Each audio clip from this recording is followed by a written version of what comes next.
Oh, a Supposed to little be bit. ISIS. Oh, wait. You know what really helps is if your microphone's not on mute.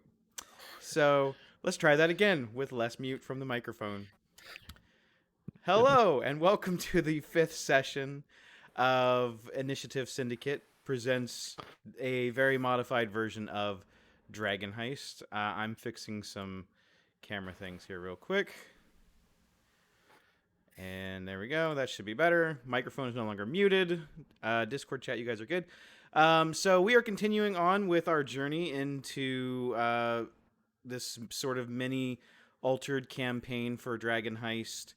For those of you who have not watched the other previous content that we've done, go check it out when you're done here, because it's pretty good, and I don't really want to recap all of it. So we're going to be picking up where we left off last session, which was our band of. I don't even know if I really want to call you guys heroes. There's only like maybe one heroic guy in the whole group. Um, And it's Gus? I would say it's Gus or Lictus, maybe. Yes. They were hired to find this person who went missing a few days ago, and they've been in the underbelly. They've been into delving into criminal organizations. They've gotten more answers than questions, but a couple of answers, and they split the party up in what they think was a hideout of one of the underworld criminal thugs. They split up, went opposite directions, and then met in the middle. It was actually really kind of dramatic and cool. And we ended the session where they both meet up in the middle. They have found the person that they're looking for, laying on the ground, looking kind of not great, with a half-orc wizard with his foot on top of him, basically threatening him with fire, and on a little like pedestal throne above them, looking down, is a pale-faced, tentacled-looking monster wearing black robes, petting a disembodied brain with feet. And that is where we are going to start today's session. Any word from Ulzen? He's here. He's on Yes. Excellent. I didn't see him there a minute ago, and I haven't been Couple looking. words. So I want everyone to roll for initiative. Oh shit! I mean, that's off the just how we're bat. starting. Get That's just from this is how we're shit. starting. Into the void. Into the mines. That's just 24. that's just how we are rolling right now. And I forgot to select my character again. I got a The- natural 5. Whoa! Solid roll. Solid roll. Rolling like Smooshy. Yeah, you are. I'm That's gonna roll for roll for Benjamin too. I don't. He has +3, so 13. I can't see him still for some reason. So I don't see him either. So I can see him. I don't understand how you guys can't see him. All right, He's kind of below me. he's gone. yeah, We're he go- should be below you. We're gonna make a new Benjamin. Oh, Can you see, there can he you is, see him yep. now? I can see him. Jamming. Benji, you're back. He's back. Don't call it a comeback. All right.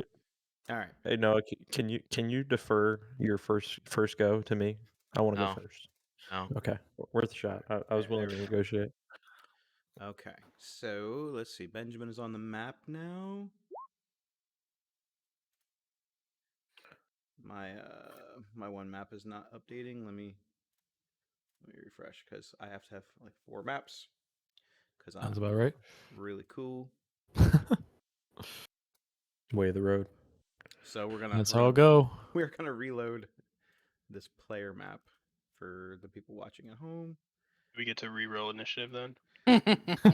Sure, yeah. Oh, you don't Yeah, get to yeah, why re-roll not? initiative. No, no. You I sure? like no. my roll. I don't know. We're, Like we're a not reset we're button. not doing that. No, No mulligans. no do-overs. Breakfast ball. That's bullfit. All right. So let's see. So his is going to be a. Ooh, that's a pretty good roll for me, I think. Not really. His initiative is terrible. He doesn't have. Well, very compared to good everybody dice. else's. Yeah, it's not that hard to be mine. 0. I'll take that. Who's not on the tracker? Me and Benji, because I keep forgetting to select tokens. All right. I put it in the Not there chat. either? Benji's 13 and Lictus is 8. I don't even see. Okay, there he is.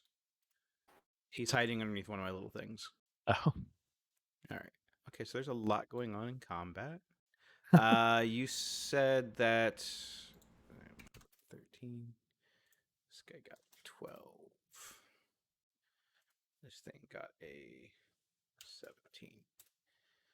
17. Lictus, what'd you get? 8. A big 8. And 13 for Benji. 13 Yeah. for Benji. And it's rolling time. It's game time, prime time. Ulzen, are you in? Yeah, I had a 24. Okay. Yeah, he's on. So everyone's on there. Everyone's number's right. No, I got a 5. You got a 5. Okay. Solid. 5. Well, Strong showing. Gus, I Big wanna- you got rules, two? guys. Big rules. I want Big Abraham roll. to have a chance to get a kill this session. Gus, you got an 8, correct? That is correct. All right. Between you and Lictus, who has the higher initiative or the highest dexterity? 16 dex. 13. So Boom. you're gonna go first, Gus. All right. Top of the round, Ulzen. This guy's a bad guy. Yeah, that's my assumption. He's kind of being a douche canoe. Well, most of the guys that I throw at you are kind of douche canoes. All right. My goal in life is to get rid of the bad guys, so I'm gonna do that. I'm gonna bonus action plan a warrior this guy.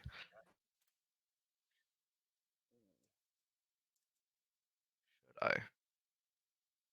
Been so long since I've heard those words. I know it's been so long. I take it back. I ain't gonna lie to you. I'm gonna cast Zephyr Strike as a bonus action. To the end of my turn, movement doesn't provoke attacks of opportunity. I'm gonna Okay. move away from this guy. Oh, okay. Look at you using abilities. Sure.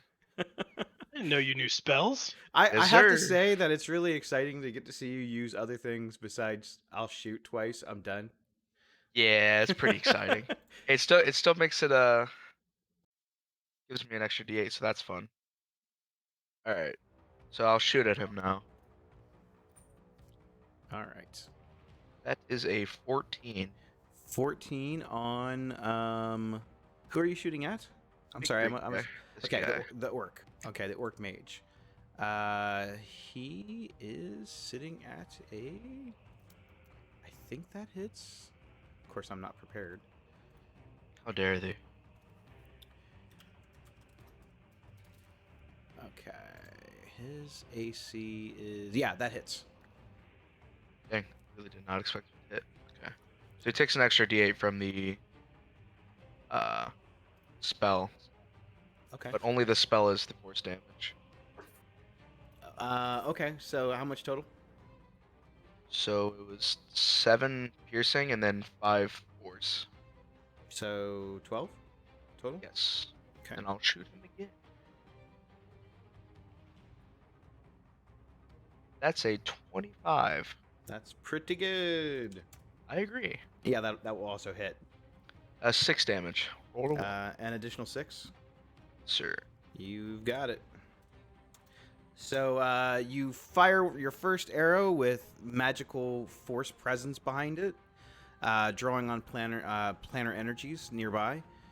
You fire a second shot. Both connect, striking him in the shoulder areas, maybe trying to weaken him a little bit.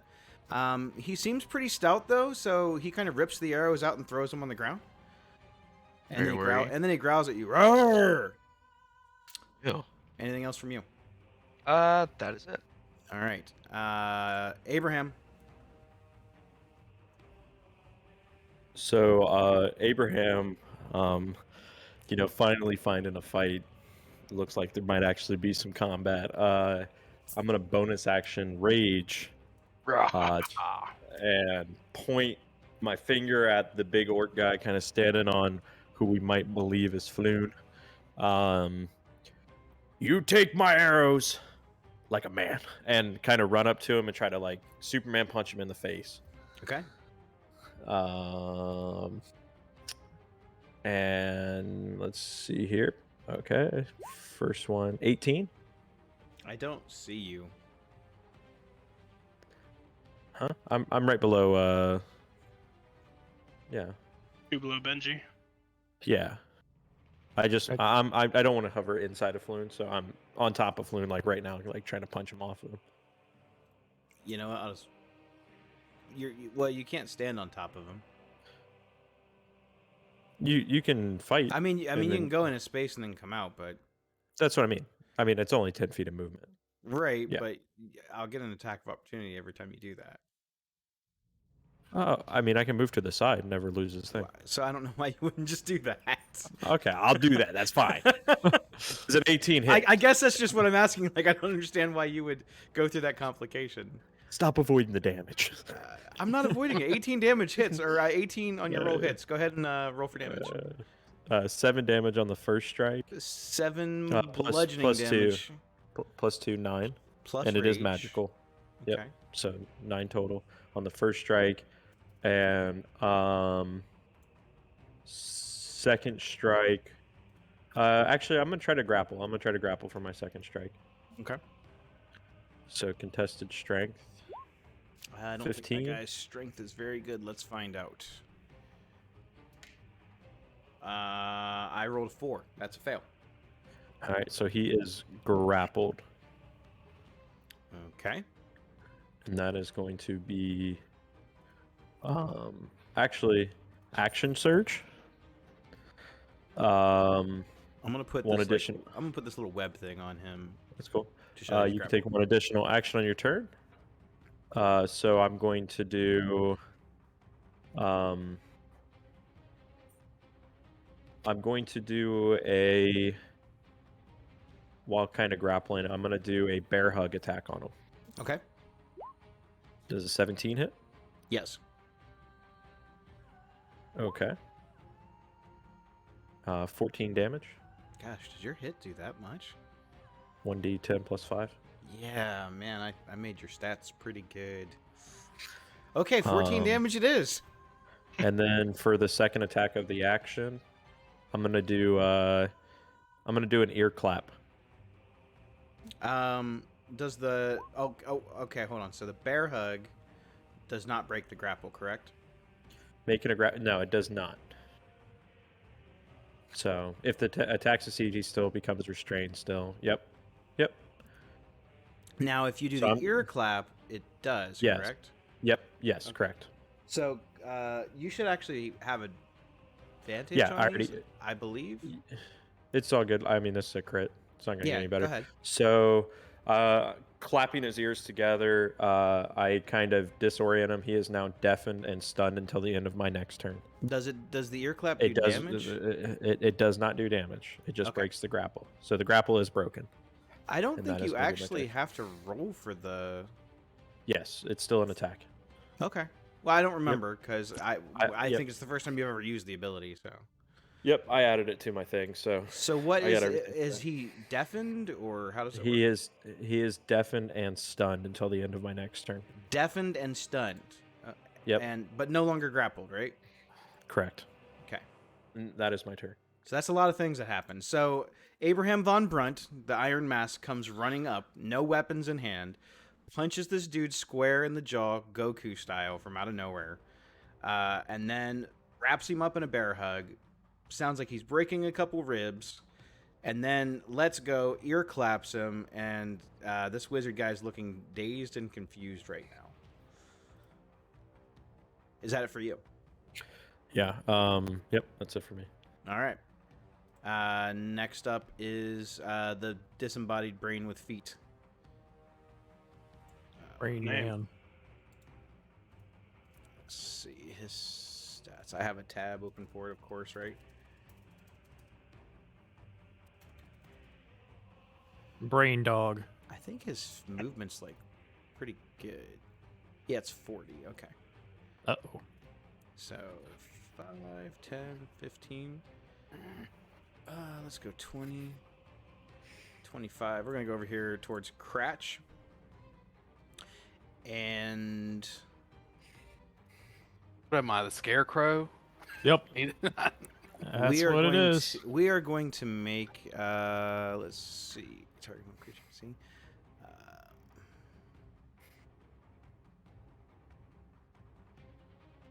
Makes one attack with claws. Okay, so we're gonna make a. He's gonna swing one of his clawed feet at you. I'm pretty sure that does not hit. Does a 12 is your armor class terrible? no. Okay, so Oh, it hit me. a 12 does not hit you. Then you're gonna see like the brain kind of do this little like shuddery thing, and this like wisp of almost like silvery telekinetic energy seems to shoot out of it. Oh, I God. need you to make a. Good luck. I believe it is a intelligence saving throw. Oh, that's so I'll see good y'all for later, me if guys. it affects me. Yes, Cratch will finally have a brain. It's just not the brain you want. Not really. I got a 15. That is successful. Woo! Let's see. So on a success, that happens. On a fail. Okay, so I have to roll 3d6. So that's 9. That's 11. If the total equals or exceeds the target's intelligence score, that score is reduced to 0. Oh wait, never mind. That's if you failed. You passed. So that's it for him. Seemed like a okay turn. Next up is Benjamin. Benjamin, the zombie fox. The zombie fox. So what exactly can I cast through him again? Spells that you can touch. So, okay. I don't really have that many, I don't think. So I'll probably just have him. Wait, what's his movement? I think it's only 30, right? Yep, 30 feet. I believe. It's Okay. there. Let's see.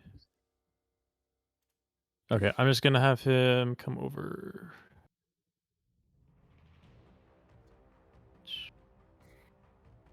Kind of right here in front of me. Mhm. And that is his turn. Okay. Very, very effective term. All right, you see this tentacled creature of eldritch horror. I know you guys know what one looks like, but not everybody does. So we're gonna show a picture to not only you guys, but everybody at home. Oh boy, here we go. It's Squidward, guys. So I'm gonna pop that up on the screen for everyone at home for a couple of seconds. It's Brain Squidward. So he is going to.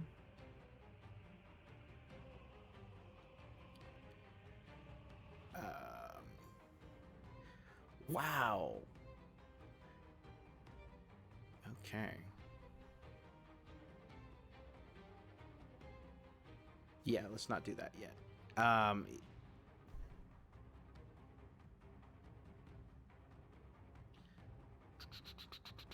Okay, let's take this down now. He is going to move 1, 2, 3. And he's going to move back here in like this kind of like little cubby. And he's going to cast. Oh, that's not really casting. He's going to use. No, that would. Your guy is kind of dumb. We'll go up for here. I assume you look dumb. Who are you talking to? If the brain picked you, you're probably dumb. Son of a bitch. We are going to make a tentacles attack. Let's see. That's going to be Cratch drops his. He's That's doing gonna be, 10 tickles? tentacles. 22. Yes.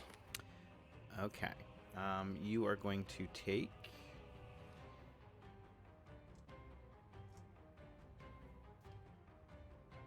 Ooh. 18. Mm-hmm. It's 18 psychic damage. Right. Since you are a medium or smaller creature, you are now grappled. And I also need you to save on an intelligence saving throw. I start pointing at him and laughing. I got a 7. Okay. I got a 7. You are now stunned until the grapple ends.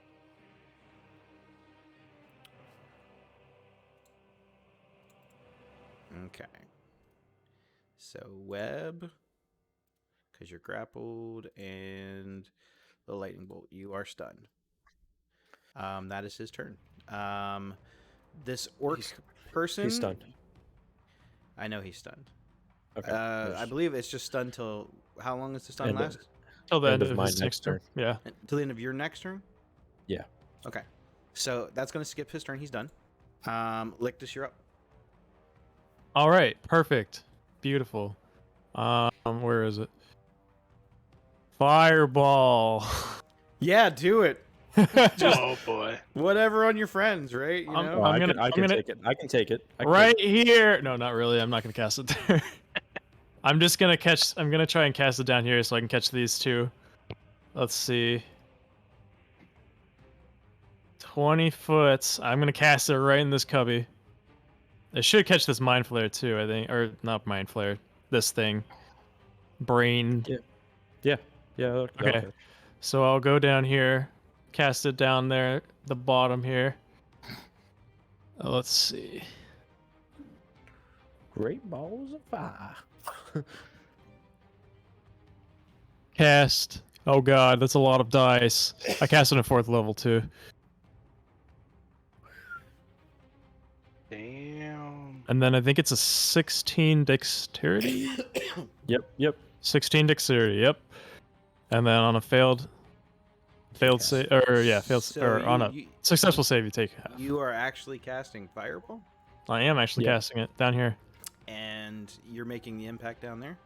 Yes, so I don't hit everybody. Hold on, I have a thing. Let me take a look. Earth Knight. Alexa, play Ring of Fire. Fireball.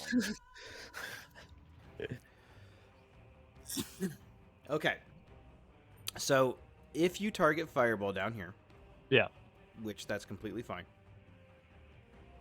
the fire has to fill up the amount of space that the fireball can do. Uh-huh. So it will push back against the walls and probably fill in And- some of this room and push back here too. Okay. Cratch, how's your health doing? So Will would you be like? hair- I mean, so would you like to rethink that? No, I think I'll be fine. All right. So that's about where it's gonna go. I'm hair lipped and scorched now. Jeez. Well, no one will peace. notice your facial scars now. You And will be it's unrecognizable. it is a dexterity save, correct? Yeah, 16. All right. Let's roll for the brain first. The brain rolled a 17, So he takes 16. so he takes 16. 16 fire damage. Okay. Does this thing have a brain bleed?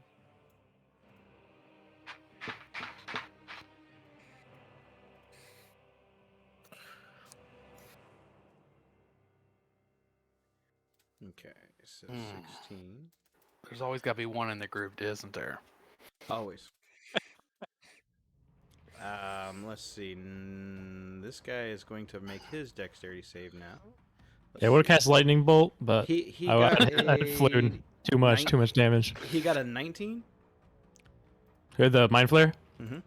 Okay, so he's also saves. So that's another 16, correct? Another 16. Yep. All right. Abraham saves, so he only takes 16. All right. And God, What'd you get? A 15? How you doing over there, Cratch? I got fucking that one. Solid. A solid 32 damage. If I need. I also think because you are both grappled and stunned, I think you probably have disadvantage, but 1 is the lowest you can get. So Yeah. 32. Okay. hey, how you feeling, buddy? Floon doing? Tickled a little bit. But Yeah, we need to check on Floon. Yeah, how's hair Floon lip doing after and that? hair lip. Hair All lipped and hair lip. So Floon is going to attempt a dexterity saving throw. He got a 20. I'm sorry. He got a nat 20. Damn, Floon. Dang, Um, he's a so he takes. You said 16, correct? 16, yeah. And he is rendered unconscious. Okay.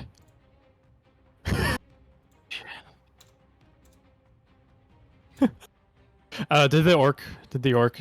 Oh, he's stunned, right? Yeah. Okay, I think I have this fireball thing. Well, the fireball's gone now anyway. Yeah, you can get rid of it. And everything in here is like stone except for clothing, so there's nothing to like catch on fire. Yeah. Did the orc or whoever this is take damage? We are checking that now. Okay, okay. Dexterity, he failed. Sounds about right. 32. 32 damage to the orc wizard. Hey, Love for works tonight. I did damage. Okay.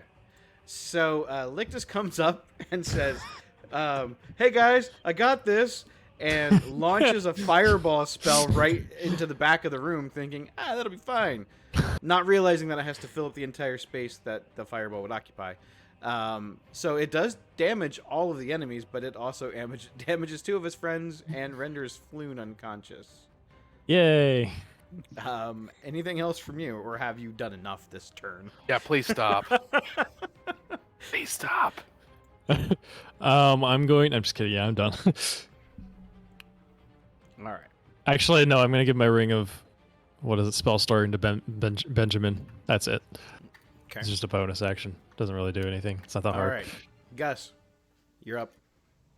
Oh jeez. Oh god. Oh boy. So you just watched your friend just completely decimate the entire room with a fireball. Did you mean to do that or? Oh gosh. Oh, Find jeez. out next episode. So I'll move 10 feet forward here. And Floon is now on the ground, so he wouldn't be blocking my path to good old Greenie here. That is correct. That is just lovely. Okay. So I'm gonna cast Chaos Bolt at first level. Now let's make it a second level at big old Greenie. And Okay. since he's He's currently stunned. in that's advantage. I Oh, believe it's so. still stunned. It was already Abraham's turn, wasn't it? No, I haven't. No. Yeah. Oh, you haven't went yet. Never mind. Go on. Okay. So on a stun, they will automatically fail strengths and dexterity throws, which I tried to roll but failed anyway, and any attack rolls against it have advantage. Right. So Chaos Bolt at second level against this guy. Okay. Is your Tides of Chaos currently refreshed? Yes. Okay.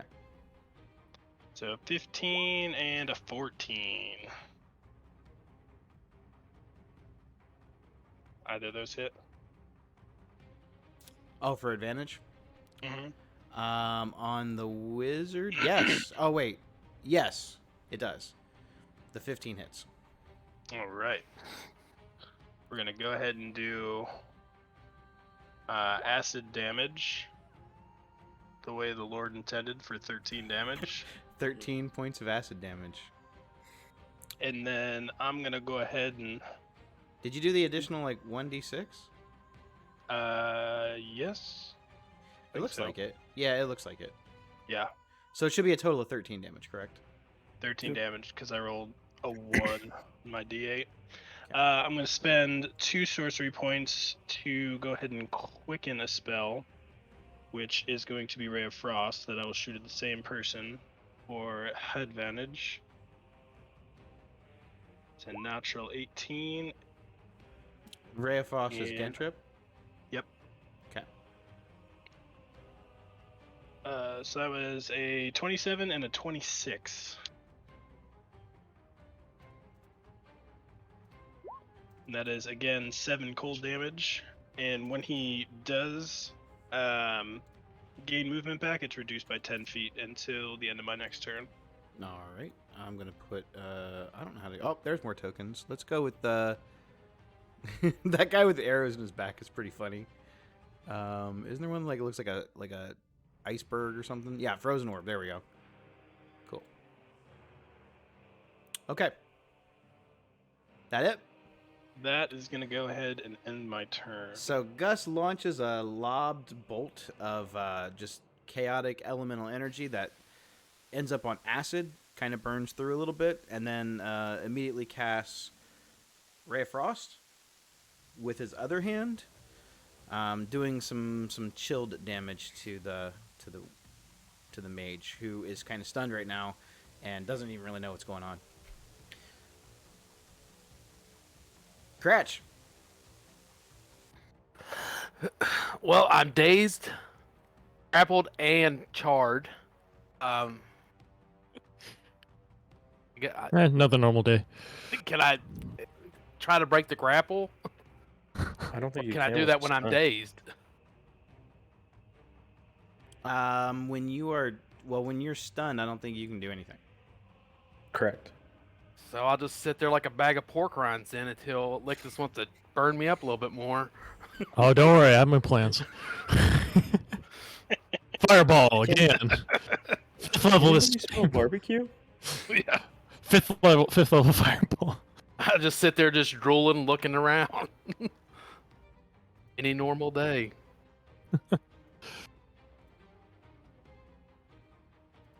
Can't do anything. All right. Well, that was fun for you. Yeah. Okay. So you're stunned from the Mind Flare attack, yes? Yes, from the Mind Flayer. I believe that, yeah, you're stunned until the grapple ends. Yes. Let's see.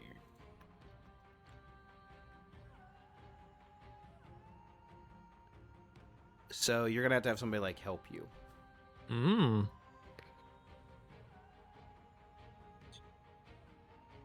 Okay, I'm done. All right. Ulzen, you're up.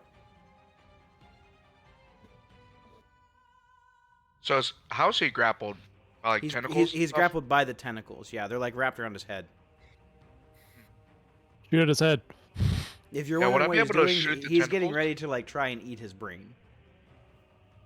How much to eat? Snack or something? I mean, it'll pretty much kill him. You may See start how this with that. session's going. I guess I deserve after the last one. He's like, so how long can he live without a brain? Hey, Cratch has lived with one all his life without one. Legend. I guess if I just like shoot it, it'll like fly off, right? The grapple? If you hit him with a direct attack like that, I'm gonna make him do like basically a con check to see if he can maintain the grapple. Okay. There's not an actual rule for that, but it kind of makes sense. Like if you're plastering this dude with physical damage, he could potentially break his concentration on it. Okay, then I'm gonna bonus action and our warrior the grappler. Okay. And I will shoot at him. That is a 26 to hit. 26 will hit. Go ahead and roll for damage. And I'm gonna That go ahead is- and make a Constitution saving throw. It is 10 force damage. I'm gonna say that that's pretty low. So, yeah, the grapple is now broken. Oh yeah. He takes 10 force damage. Okay. Once I see that the grapple's loose, I'll go back to shooting the orc guy. Okay. You said 10 force damage, correct? Yep. Okay. So, Cratch, you have been released. You're no longer grappled. Okay. You can go ahead and make your attack roll for the wizard now. The 16 to hit, 16 will hit. 7 damage. Another 7 damage. I think that's Alright. it for me. So Ulzen pulls out his bow, seeing his friend struggling, makes a planar-powered arrow shot at the Mind Flayer, connects, breaking his grip, letting Cratch free, saving his brain for now. And then takes another pop shot at the orc, connecting while he's basically standing there looking silly. Next up is going to be Abraham von Brunt. Okay, so Abraham kind of seeing that this guy that was standing on top of Floon is kind of taken care of. He kind of gives this like one knee slide across the ground to try to get kind of get behind this guy right here. Trying to, and I'm gonna reach my hands around him and try to basically pick him up from the backside. So you're going to attempt to grapple him. Yeah. Okay. Before you do that, at the top of the round, I meant to make a death saving throw on Floon. Okay. He has 1 save. Okay. Actually, get advantage. I won't tell you the rest, but he has 1 save. Okay. All Makes right. it- it makes it more 25 crit. Go ahead and do your. So the grapple is successful. It's a contested strength check. Yeah. So you could crit too. Is your crit high as mine? Probably not. Let's see. I got a good roll, but it's not higher than a 17 or 25. So kind of picking him from the back, I'm gonna kind of give him the German suplex city, and try to slam him to the ground. Okay. So your first attack was so- grapple. Your second attack is slam. Yep. So 21 Why does it look like you rolled twice? advantage. Got it. 21 bludgeoning damage, and that breaks your hold. No. So it's oh, I forgot. Yeah, it's damage. Okay, yeah, that's fine. Yeah, I'm gonna suplex No, him. it can't be damage because it's got a 1d9. Yeah, it's a 1d5 plus. Yeah, Okay, 21 so hit. it's 21 hits, buddy. Yeah, 9 damage. Okay. So 9 damage and like kind of slamming him into the ground. Where you can put him within 5 feet of you. So where would you like him to be? On these stairs. Got it. And he is prone, but so are you, correct? When the slam, so at 3rd level, you slam a creature size is grappled by you. When you do, the target takes the 1d10 plus strength modifier. As part of your action, you can move the creature to an unoccupied space. You cannot slam a creature if you cannot move the creature to an unoccupied space. The grapple is broken by this action, and both of you are prone. Okay. And at the end of my turn, the orc will be. Well, you still have movement, right? Yeah, I'm You gonna stay right here. only move 5 feet, so you could use part of your movement to stand up. Yeah, I just don't want any attack of opportunity. I'll just stand up. Yeah, I'm not gonna take any attack of opportunities. So that's I think we messed up on it the last time because you didn't use all your movement. You just laid there and then let people get advantage on you. Okay, so you stand back up. So Abraham von Brunt comes in, picks up the mind flayer like any other type of human, and does a back suplex, dropping him on his face. And the mind flayer's looking around, kind of like, what just happened? And that's going to be the brain's turn. The brain is going to attempt to make a claw attack at Cratch. Well, that's not going to hit. That's a 7. And then he is going to attempt to devour intellect, doing the same psionic attack. So make an intelligence saving throw. Bet hope it works this time.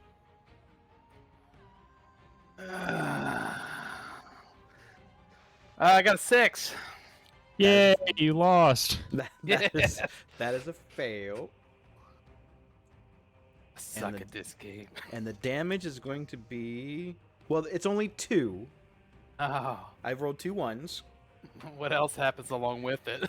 On a failure, I roll 3d6. I got an 11. It says, so if the total equals or exceeds your intelligence score, then your score is reduced to 0 and you're stunned until you gain at least 1 point of intelligence. So you say you got 11, I got an 11. and my intelligence is 11. Welp, your intelligence is now 0. Sweet. I'm gonna sit here drooling all over myself. F-mail Pokemon. So that's going to be it for the intellect devour. Benjamin. Okay. Cool. He's gonna move up here to Floon, and he's going to use, I cast Life Transference. Does that work? Cast it from through me through the fox into the Floon. Or does is it? is it a touch spell? Yes, that's a touch spell. Then absolutely. Oh wait, is it a touch spell? And as long as it's a spell and the range is touch. Oh So- wait, I thought it was touch. Maybe it's not touch. It's not touch. Never mind. I'm not gonna do that. Okay. I don't think I. Never mind. I will just do that on my turn then. Instead, I will. He was right here. He is going to bite this guy right here. Okay. I don't know what attack that. I don't know what dice to roll for that though. So that is a fox. And you're gonna roll a d20, regardless. Okay. Yeah. And, D20. He rolls an 8. He gets +5 to his hit. So it's whatever you roll on a d20 +5. So 13. Okay, 13 against the. This That's guy. gonna miss the wizard. He's gonna miss a wizard. Okay. Well, then he is going to swiftly go back here. And that is his turn. Yeah, he's stunned, so I don't get an attack of opportunity. He's Okay. no longer stunned after my turn. He does get an attack of opportunity. Okay, Oh. he can try. Yeah.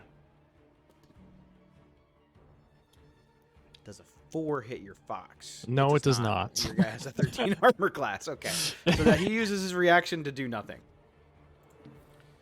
All right. Well, that's Benji's turn. Now it's the Alright. mind flare. Mind Flare is prone. He's going to use half of his movement to stand up. Like a bitch. Yeah, because he just got dropped on his face. Suplex. What is the range on this ability? 60-foot cone. Oh, that's not good. That is not good at all. I like to solve the puzzle. Oh no.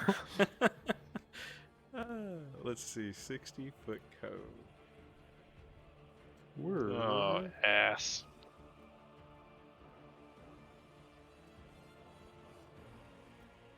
Insect plague. I'm pretty sure I have a cone on here somewhere.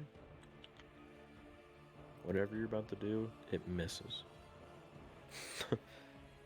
60-foot cone is like 6 by 6, yeah? Uh. Something like that. Does that sound right? Mm-hmm. It covers this whole room. It's pretty much. Does that look right? It looks like a 30-foot cone. Oh, so it should be bigger. If I'm being Yeah, honest. it should. Yeah. It should be 12. So basically It everything should in be- this room. Use the smaller one. So like that one, right? Use the smaller one. Well, I still have to like drag it to where it's pointed off of him, but it still hits everybody. It definitely hits everybody in this entire room. Yeah, so we're gonna aim it. Except for crotch. Yeah, Cratch, you're actually good. It singes your hair. I am going to use Mind Sorry. Blast. Sorry, Cratch was licking the door. I need everyone within that cone who is conscious to make an intelligence saving throw. And you said this is an ability, not a spell? This is an ability. Damn. Crit. Yes. Okay. Uh, Hopefully it's 16. I'm going to use my Tides of Chaos for advantage on this. You got it. It's a natural 3. Ooh, solid. Oh, natural 7. Oh, that's bad. Go. Okay, so Um. the orc. I have to roll for the orc too. I'm rolling for Benji. Ooh, that's a fail for the orc. Fail for Benji. Probably. I mean, he got a 5. So. All right. So he emits a psionic blast of mental energy in a 60-foot cone. Anyone who rolled lower than a 15 is going to take.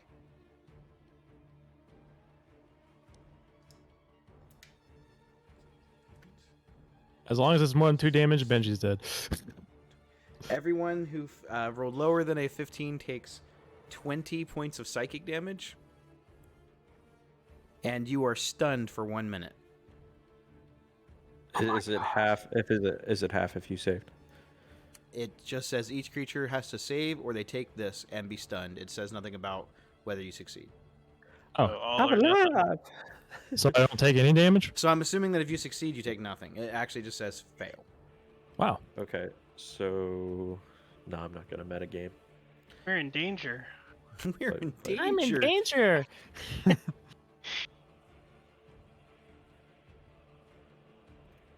Okay. So, Kratch, you lucked out. Oh yeah, I've lucked out the whole game. All right. So, I am going to. So, who did that affect? Benji, he is dead. Okay. Gus is stunned. I'm Gus stunned is- as well. Gus is stunned. Poolsman is stunned. I am not stunned. Is the Hulk over here stunned? Yes. Yes, and he actually takes the damage. All of it. Does he die yet? No, but he's not looking good. Go sleep, go sleep. He's starting to bleed from the eyes and the mouth after that attack. He's got rabies. All right, so stunned. Floon was unconscious, so that doesn't matter. And the yeah. So let's see. Did you guys take your 22 or I'm sorry, 20 damage as well? Yep. Okay. But Floon would take 2 death saves for that. Shit. No, he doesn't. Isn't he- it still damage? It's I mean, an auto he's fail. but he's unconscious. Okay. I'm saying it's a bolt of psychic energy. He can't. He doesn't even know what's going on. Okay. I like I said, I was just making sure. Okay. If it was yeah, like a you'll- fireball, I'd say yeah, but I'm just gonna make a DM ruling. I don't know what the book says, or I'm making my DM ruling, and that's what happens. Okay. Orc's turn. Sounds Maybe. good. Okay. I'm gonna attempt to move from you. Attack of opportunity. Sure. So when you try to kind of pull away, I will kind of throw this like left hook at you. 28 crit. 28 hits. Okay. We doing double dice or double damage? It's double dice. Okay, so 2d6 plus 5. Rolling dice is fun. 2d6 plus 5. 4 plus 5, 9, 11 damage. 11 damage. That's my 4th crit of the night. All right, so you catch him with a right hook. It connects. It knocks some like slime off of his tentacles. He looks kind of pissed at you now, but he keeps walking. He's gonna walk right past Kratch too. Do you want an attack of opportunity? Can I hit him? I mean, I'm gonna hit him You're- if I can. Oh wait, no, you're 0 intelligence. Yeah, You're I'm at 0 basically- intelligence. That's yeah, what I never was, mind. He's gonna disappear into this room. I lick him as he goes by. Hello.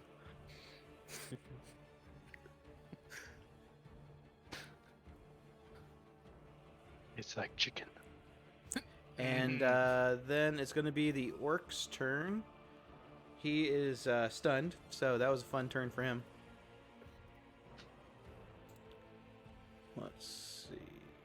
So at the end of any one of your turns, you guys can attempt to make the save again to end the effect. And the orc failed. Lictus, you're up. All right. 15, 20. I'm going to go right here. No, I'm not. I forgot the brain was there. The brain's creepy. I don't want anything to do with the brain. I was gonna go in there, but not anymore. You changed your mind, huh? I changed my mind. I am now going to cast Mind Spike on this brain Okay. at just the second level. And that is a 16 wisdom save for 13 damage, and I believe it's probably What's half. What is it? Half on a save? Yes. So I saved. You save, so you take. What is it, 7? Because it's we get round up, or Yep. 6? Okay, so 7. 7 psych damage. 7 brain damage. So you shoot a bolt of psychic energy into the creature that is emitting psychic energy, and if it had eyes, they'd probably be like blinking, like that sucked. But it does not. Anything else from you, Lictus?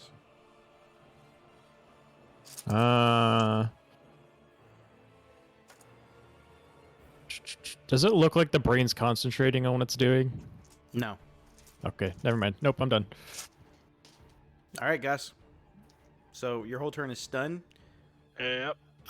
You can attempt to make the intellect saving throw again. I would love that. Intellect saving through. 17. All right, so you are now no longer stunned, but your turn's over. Yay. Yay. Oh, boo. Man, that brain is all ass. You see that ass crack going up that brain? Jesus. All right. That is a quarter slot. So from what I understand, I don't think you do anything, Cratch. You're just 0 intelligence. You're just laying there looking. Like a zombie. Yeah, like. Alright, I'll just lay there drooling all over myself. Charred to burnt crisp. Ulzen, you can reattempt at the end of your turn. You can reattempt your saving throw. It was intelligence, right? It is an intelligence. Yep. I got a 11. I have a That- -1 to intelligence. That is still a fail. So Makes sense. you don't take any more damage, but you are stunned. Sleeping. All right, Abraham, you're up. So I fucking hate when people run away. So I am running towards him. Gonna use 20 feet of movement. Actually, 25. Grab him by his tentacles and try to basically slam him. You don't see him. He went through the door and you didn't see where he went. I went through the door. Oh, he's not here anymore? You don't see him, no. That's not actually where he was. That was just like a... Oh, okay. Reset the turn. Would you like to reset the roll call. you can run through the door and look, but he's not there. Oh, well, that's what I would do. I would definitely follow him. Okay. So that's 20. The brain's gonna get an attack of opportunity against you. Okay. With the claw, that's 12. 12 misses. Okay. So then you run in, you kick in the door, and you see no mind flare. Okay, so that's only 20 feet to get to there. I'll go to this door, giving it the Home Alone handle jiggle. Is it unlocked? It is. Okay, I'll kind of peek in here, because that would be 20. Okay, this is my 40. Anything in here? Do I see him in here at all? Because you're in the middle of like what's going on and just kind of giving it a once over, you're not able to give it a thorough look around. You just see a couple of beds laying on the ground. That's all that you can see just from within that couple of seconds of running in there. Anything else? Where the hell are you?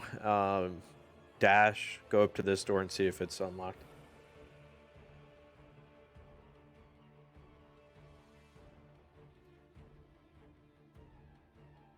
Again, quick glance. That's pretty much all you see. Just a couple of beds. Just a couple empty, dirty straw mattresses laying on the ground. 3. Okay. I'll come back into this room. Actually, use the rest of my movement. I'll kind of go up these stairs. I'm trying to chase after him. I don't Okay. know where he went, but That it? that's it. My rage will drop. Okay. The intellect devour is going to. He's going to initiate an intelligence contest with an incapacitated humanoid that's within 5 feet, which would be Cratch. Uh-oh. You gotta be shitting me. Well, I mean, I got 0. All right. You still get a roll. You just don't have any Oh, okay. bonuses. Well, Is that a spell he's casting? it's an ability. Damn it. So you have to set your character's intelligence to 0. I'm sure your penalties are higher. All right, let me. How do you? I think it's just -5. That's what I think too. Yeah, that's what it is. All right. So go ahead and roll your d20 contested intelligence check. Ooh, that's a crit. Yes, it's a -5. I got a 14. I got a 20. Natural. Okay. Yay. So yeah. you see the brain sort of like shimmer and shake. You hear this weird like gurgling noise coming from Cratch, and then you see the Intellect Devour completely disappear. It's probably fine.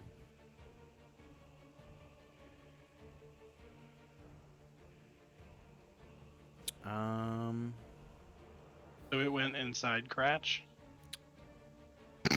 Yep. Inside you. So, And I think of you. I touch myself. Oh. Ooh. I'm really, really, really sorry. No, he's not. I mean, I Fucking really am. cream. I'm really, really, really sorry. Why are you Yeah. smiling? Shut up. I'm trying to move my token. It won't let me move it. I know where you can shove your token. Up your ass. Yeah, it's not letting me touch anything on the map right now. So I'm gonna refresh my map.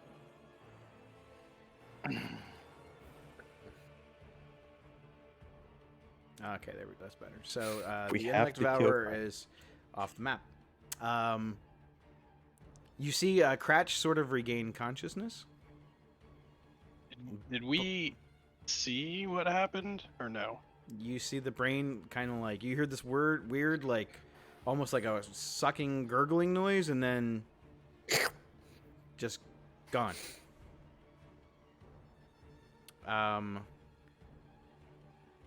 That's 2 campaigns in a row that's happened to you.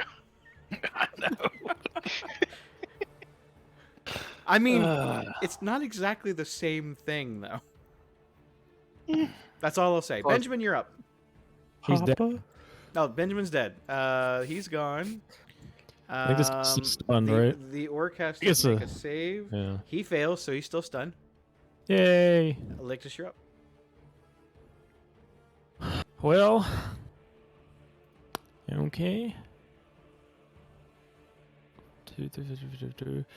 I guess I'll just try and wipe out this last guy. I will use I'll use Mind Sliver this time. On the wizard. 4 damage, let's see, 16 intelligence save. 4 damage. Yeah, that's double fail, Alright. and that's going to kill him. Yay! All right, with that, we are going to be out of combat now. Kinda. So you see Cratch. He looks different. Like, it's his body, but his movements are completely different. He almost he's kind of like observing his hands, and he doesn't seem in control. Okay.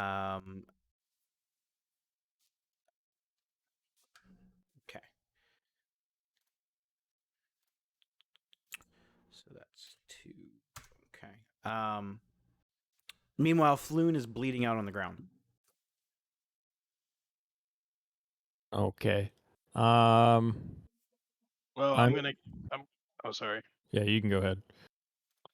Okay. I'm going to go ahead and cast Mass Cure Wounds. So I think it's 8 creatures within 30 feet.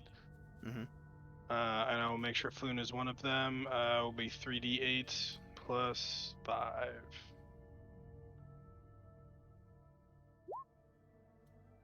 So we all gain 17 hit points back. All right. Maxed out. Are you targeting Cratch as well? What? So you said he seems off, but is that weird for Cratch? I mean, you guys haven't known him very long. Cratch, So Cratch, I'm whispering you a message, okay? On the thing to kind of tell you a little bit better of what's going on. I think you kind of know, but you're like half right, but not all the way right. With a passive insight of 17, would I be getting like vibes that he's possessed or anything, or no? Okay, I sent it to you. Let me know if you got it. Or what? I sent you a whisper through Discord. Okay.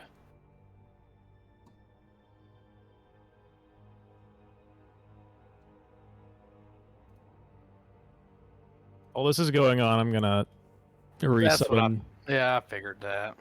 I'm gonna resummon back Benjamin with my my gem. Ulson, I'm gonna need you to make another intellect save to see if you get out of this stun. I'll go ahead and heal Cratch too.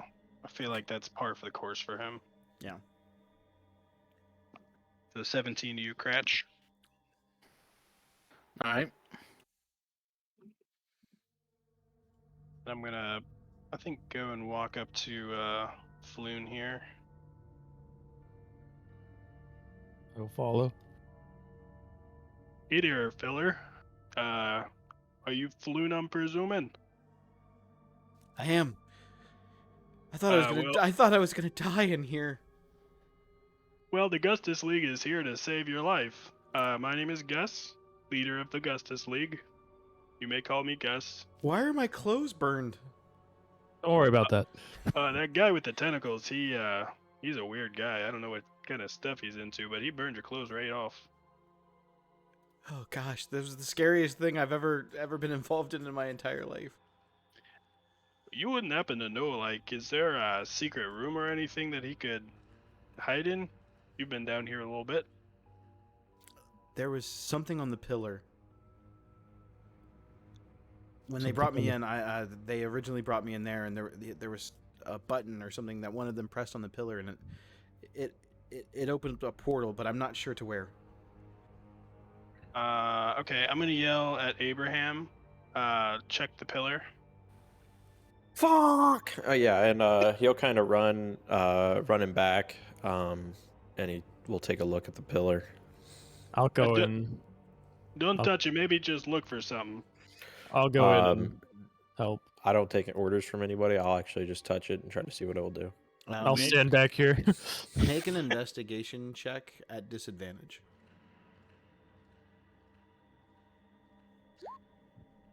I don't think it's gonna get any worse.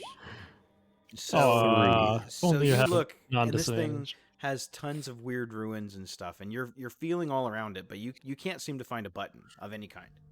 And Can knowing someone your read this? nature, you're just getting more frustrated. I start like pounding on the pillar, like with my God. fist. Open up. Yeah, how about I give it a try? As you're kind of pounding on the pillar, Abraham, you hear a voice in your head. Stop. That is the Masters. Stop. Hello? And what Then I you- say, I'm just like, who are you talking to? Then you see Cratch come through the door, and he looks right at you, but his mouth isn't moving, and you hear again, don't touch. That is the Masters. You shut the hell up, Cliff Lip. What are you talking about? He's not talking. You too, Fireball boy. I'm gonna take a step back for a second here. Benji's in here with me, sorry. And kind of like pounding on my head like I'm some kind of dumb ape, and I just start beating on the walls again. You see Cratch start making these weird, jerking, erratic movements with his head, curiously kind of looking around. Like it's like he's seeing things for the first time. He looks very curious, and he's looking at all of you, and he's kind of sniffing the air. Are you alright there, bud? You hear a voice in your head, Lictus. Where did Master go? Whoa. What was that? I'm kind of thrown back a little bit of why I'm Where hearing is it. Master? You just keep hearing him repeat. Where is Master? Where is he? You mean that tentacle guy? Master. Mhm. I'm gonna holler for the other guys to kind of come in this room. All right. I'm gonna bring Flute along there with me. Yeah. What's going on there, bud? I can't get this pillar to do anything. I think we have a bigger problem on our hands. Yeah, the pillar's huge. I'm not talking about the pillar. I'm talking about this voice that I'm assuming Abraham heard, but kind of threw aside. Yeah. What voice? I didn't hear any other voices. The Try only talking- voice is the one in my head. Try talking to our friend here who hasn't made a sound since the end of the battle. Bulzen? That one too. Gretch, what's going on there, bud? You hear a voice in your head, Gus. Gus. I know, Gus. Where is Yeah. Master? Where is he? I didn't know that you could talk in brain. And I'm gonna cast message to like speak in his brain. And I'll say, I'm actually the leader of the Gustus League, so I'm right here. Yes. Cratch. I am Cratch. You're saying your name wrong. It's Crotch. I know my name. I know your name. I know my name. Where is Master?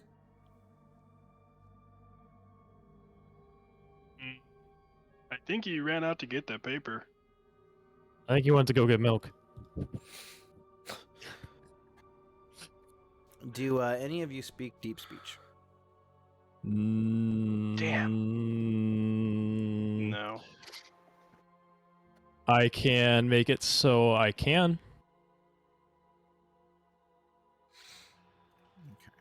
If that's just comprehend language. He can starts only to read it. speak in deep speech. You hear a bunch of syllables. You recognize the language as deep speech, but you don't. You're not fluent in it. He Okay, looks and I'm- sees that you guys don't understand, and then he stops. And he begins speaking in common.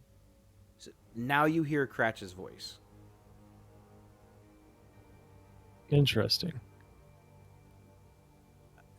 And he says, "Where is Master?" All right, I've had about enough of this. Abraham, you want to give him the good old hammer to the head? Oh, I've been waiting for this, and kind of cracks his knuckles. Goes up to him and gives him like the Fred Flintstone bonk on the head.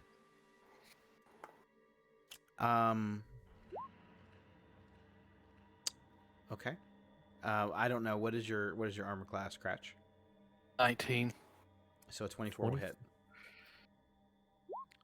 6 damage to the head. I don't know how much hit points he has left. 6. Like a non-meta player, I healed him for 17. So you're welcome. So you bonk him in the head for 6 damage, and he seems irritated. I'm also gonna cast Mind Whip too, like at the same time that Abraham is cranking him. See if I can, I don't know, jostle something loose. So that's a intel save of 17 for Crotch. No, it's a 22. Damn. Um, Well, he takes half. Okay. So after that amount of damage, I need everybody to roll for initiative again. How much damage did I take on that last one? You've 11? taken a total of 12. Oh no, wait. You don't take half. Oh, How much did I take failed- from you, Bill? Hang on, I failed save. Oh, you take 3d6. No, you used a successful save. On a successful save, half as much. So half of this 3d6. Beep boop boop. That is, so you'll take 6 intelligence damage.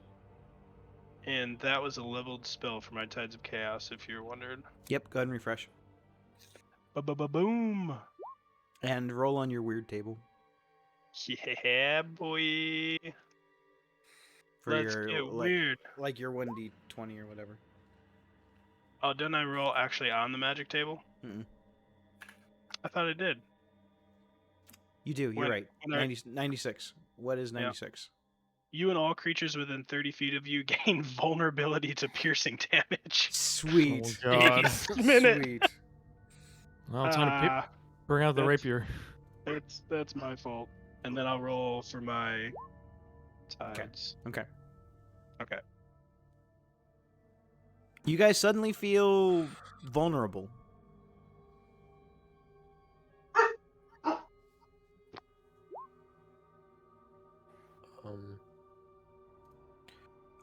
Kev, my initiative is 21. You were resetting it right when I clicked it, so You need me to roll mine. Yep. whip it. The only stats that you don't currently have, Cratch, are anything having to do with the mind. So charisma, wisdom, and intellect. You have all your other physical stats. Okay. Where's my? Did you get my text about the I hit did. points? Yep. Okay. So you got a 10. I got a big old 3. Sheesh. And guess who forgot to select a token again? Oh, where'd I go? Oh. I just went inside. Ulzen, you never made I your got a- save, buddy. Got a 12. So you're still unconscious, or you're still stunned, but you still have to make a. Well, no, a minute would have passed. You're not stunned anymore. I'm sorry. This whole thing's probably taken at least a minute. So, what was your initiative? 25. 25. Okay. Son of a. Benji's is 19. Okay.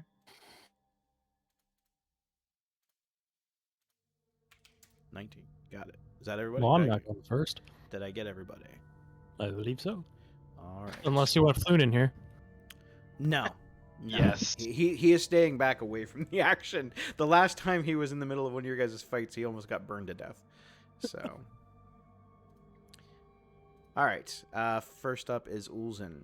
I cast So- Fireball on Floon. You were kind of over there, Ulzen, just to kind of like, I guess, sequence.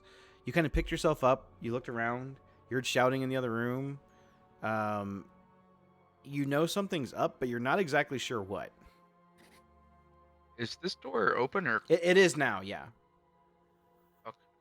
I guess I'll just kind of like sneak down to see what's going on. So when you come down in that area, you see Cratch and Abraham, like, it looks like they're punching each other, or getting ready to punch each other, or like they already may have punched each other.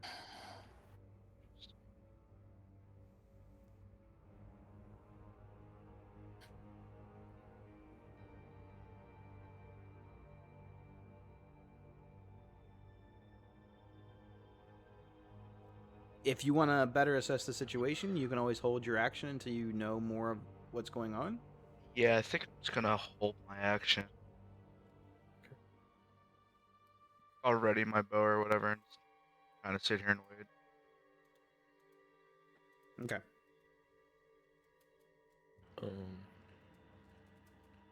So, kind of catching Ulzen walk down.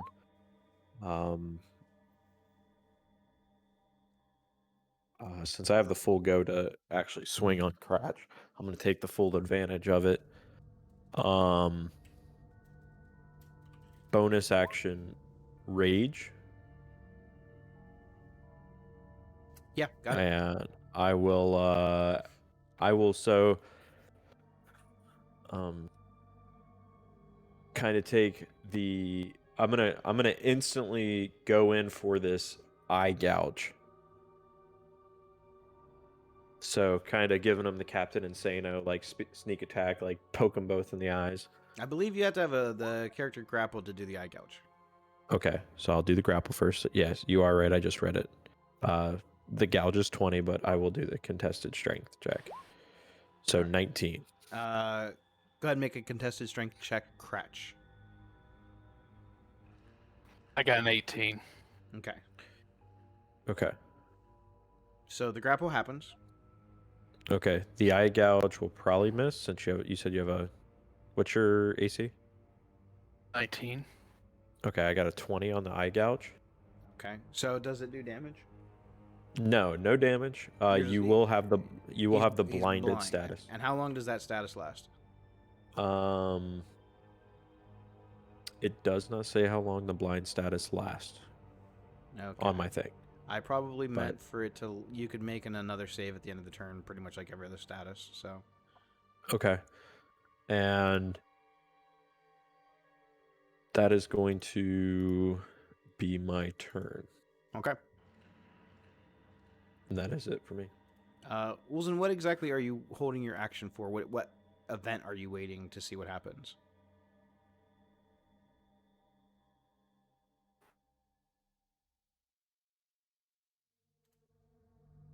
Olsen, you're muted. And I'm trying to assess a threat. Like, who's the threat to the party here? So you're not sure if it's Abraham or Cratch yet. Yes. Okay. Benjamin, you're up. He's gonna bark. That's it. He can't really Okay. do much here. He does a fox bark. Gus, you're up. Would I notice Ulzen kind of standoffish and be able to tell him Crotch's turned dark side? You can definitely tell that he points the arrow first at Abraham and then at Cratch in that couple of seconds, and he looks confused. Having adventured with him for much of Ravenloft, I would think that you know what his face looks like, and you don't usually see him look like he doesn't know who to shoot. He usually knows exactly who to shoot. Ulzen, I see you're not clapping. It's Crotch's bad guy. And then I take you that wanna and like use your use my held shot. action? You can actually take your shot now. Bet. I'm gonna shoot the hell out of Crotch. It's a lot Get of hate all in up this in that session. Crotch. Everybody just hates you today. He knows Weren't you what he did. excited for tonight's episode and you haven't done a fucking thing? I know. He was so excited. You're the first one here. He's like, "Let's go, guys! I'm so excited." Yay! I I'm didn't ready to realize that I rock. was going to be the Dungeon. DM's bitch tonight. I Yeah. know. It's like I joined the Discord and like within a second later he's like boom in. Does a 19 hit? Yes. Ooh, And he is vulnerable to pierce damage, right? he is. That is correct. That is 10 pierce damage. I don't know how you. Is the planner warrior the first shot? Is it force or pierce? Or are you There's not- no planar warrior because it's just the action. You're just doing straight shooting him. Love it. So you take double piercing damage. So it'd be 20 damage. Started blasting him. God. All right. Hate you guys.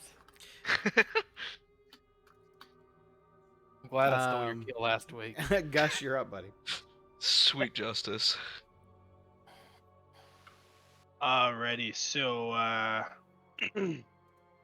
am going to go ahead and conjure up that like pinkish greenish energy in my right hand and lob another chaos bolt at him. Nice. And I'm going to use Tide's Chaos for advantage. Mhm. Ooh, natty 1. And a natural 20! So a natty 1 and a natty 20. All right, Ooh. this is probably gonna hurt. Yep. Go ahead and after you resolve this, I'm gonna have you roll on the D12 table or the D20 table. Okay. 12 more.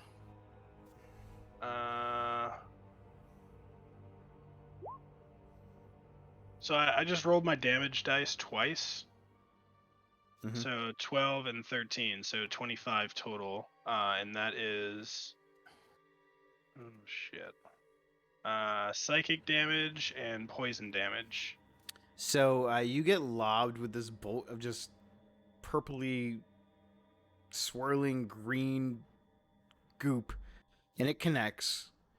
You inhale some of the poison gas. you feel like it's piercing into your brain, and you're feeling a little woozy.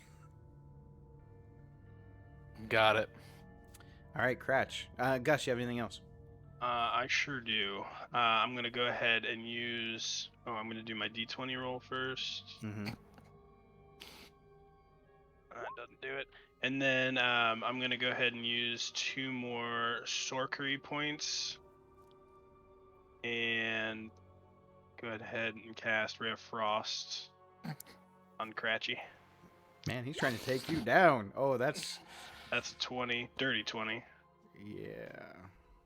And then that will be 7 cold damage, and your speed is reduced by 10 feet until the start of my next turn. But it's reduced to 0 because I'm down. So you see, Boom! you see Gus launch a quick follow up to the Chaos Bolt and launches a complete ray of cold at Cratch, and it collapses him. He crumbles down. I'm sorry, buddy. I didn't mean it. You guys are out of combat.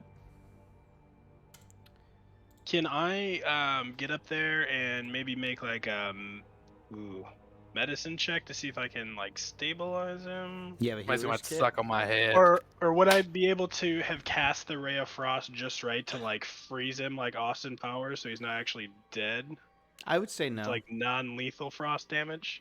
I would say no. It's Okay. because it's magic's kind of an unpredictable thing. True, especially for me. So can I Yeah, make a that'd be- medicine check to try and stabilize him? Do you have a healer's kit? That is a great question. Oh dang! I will get back to you. Wasn't That's there an option? probably a no? Wasn't there an option to buy one somewhere? Way back at the beginning of the game. Yeah. Probably. I have a poisoner's kit. I mean, you could poison him further, I guess. I have a mess kit.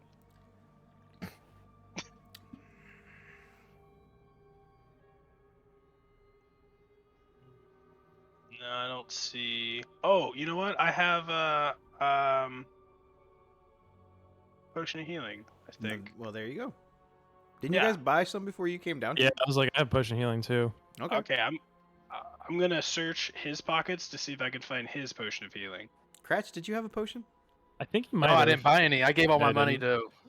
Oh yeah, that's right. Okay, I'll use my potion of healing. I remember now. All right.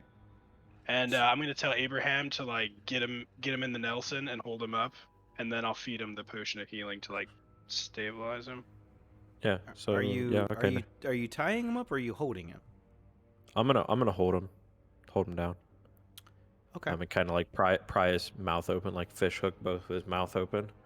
And I have So- I have some rope, so I can also like tie his legs up. Okay. So again, are you tying him or holding him? Yes. Yes. Both. So both. You're tying his feet while someone holds his arms. Yes. Yep. Got it. Okay. And then he gets 8 health back. All right. So you regain consciousness. You are on the ground. You looked very confused. You're kind of seething at the mouth now that you can't move. He is restrained by you. So what do you want to do with him? Hey, Cratch, is that you? Where's Master? God damn it. Oh, did he speak in his head or actually through Cratch's No, he's voice? actually talking like through Cratch now. Can you read the pillar? He talks to you in your head. Even if could, would not tell you why. I'll start to squeeze Cratch's brain, like put my hands in between his head and start to squeeze. He starts laughing at you. Can I check out this pillar while that smushing's going on? Yeah, I want to check out the pillar too. Make an investigation check, either individually or with advantage. One roll only, though, for advantage. Do you want to take advantage? I don't know. Do you have more than +4? No. Okay, I have +4. Do you have? Oh, I guess I'll take advantage. Yeah, you take advantage. 19 and okay, so 19. You don't recognize the language on the glyphs on the pillar, Okay. so You have you're that not language you're thing? not sure if it's language or like some type of hieroglyphics or if they're just random symbols. You're not sure, but you don't find a button. You don't find a type of Okay. button. I do I. You said I don't recognize what this language is, or like You're not even okay. sure if it is a language. Oh, great. Interesting. I do have comprehend language. I could try. Is that only speaking though? No, I can use message and text, except if it's not already a written language, it's useless. So I could try it, but if it's not a language, then it's useless to us. It's better than nothing, right? Yeah. So it's a ritual, so it'll take me just like 10 minutes to set it up. Okay. So for the sake of, so you're gonna hold him for 10 minutes. Yeah. Okay. Correct. Make a contested strength check. Cratch, Wish go ahead and somebody make a contested strength check. 17. 22. Okay, so you succeed for now. You're still able to hold him. Perfect. 10 minutes go by. You cast the spell. This does not look like a language, not a spoken language anyway. Okay. Stop squirming. My guess is this is some magical ruins or something. There's definitely something, I'm assuming, magical about this pillar. Can you Google it? Yeah, give me a sec. Yeah, Pull out my just give me a minute. You know. I cast smartphone. iPhone real quick. Just 10th level. I cast internet. Yes. So would we know anything about his condition or intellect devours or mind flayers or any of that stuff? Does that I ring don't a know. bell? Make anybody who is curious to know if they know anything about it make a history check. history check. That is a dirty 19. 18 for a total of 19. Me too. Okay. So Abraham, you don't know what happened. Gus and Lictus.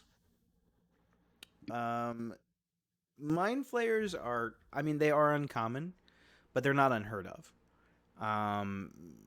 In your travels, you have heard stories about them making creatures to kind of do their bidding, as far as scouts to invade other people, like to infiltrate as like spies. The technique you believe happened was that the creature has eaten Cratch's brain. His brain no longer exists, and is now driving Cratch's body around. Well, that's cool. Meaning that So the intellect devourer is actually in Cratch's skull. So Cratch is no more. From what we understand, he's just gone. You're not sure. Well, I think it's obvious that this pillar isn't gonna do anything for us. I say we go back to the yawning portal and see if Durnan knows how we can fix up our I boy. mean, you'd either have to regrow the brain or use a wish spell or some type of a powerful healing spell, I'm assuming. Plus, also get the intellect devourer out. Yeah. This Dimensional. this is different than the squid thing that was in his brain before. Yeah, no, I agree. I think we just go collect our paycheck, take his cut, and call it a day. Yes. So you guys are bringing Cratch with you? Yeah, so. I I mean, think he if we doesn't get we he take doesn't get like to be with his master. Okay. yeah, I think that would be worse. But if we could take like an extra couple of minutes and like really hog tie the shit out of him, Yeah. like real nice. Yeah. Since he's restrained, I'm gonna say yeah. You guys are able to get some good knots on him. Is someone carrying him out? Yeah, I'll who's carry carrying him. me? About to Are say. you? Good. Yeah.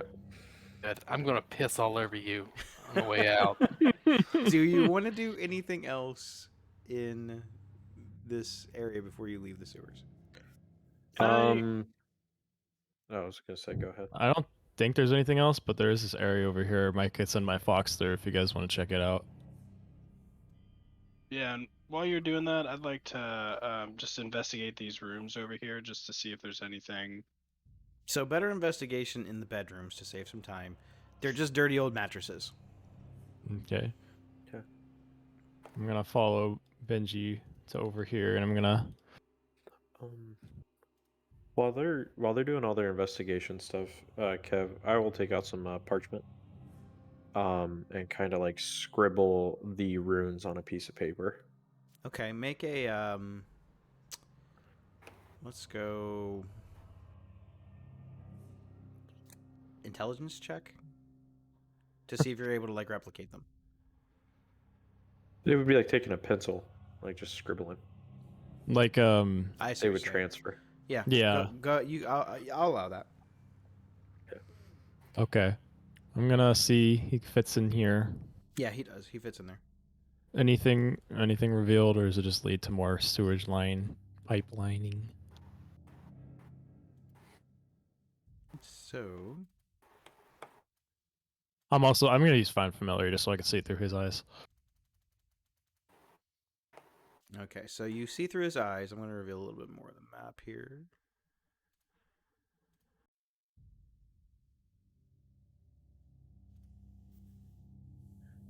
Also, he's holding on to my ring of spell storing just in case anything's in there. Oh, there is something in here.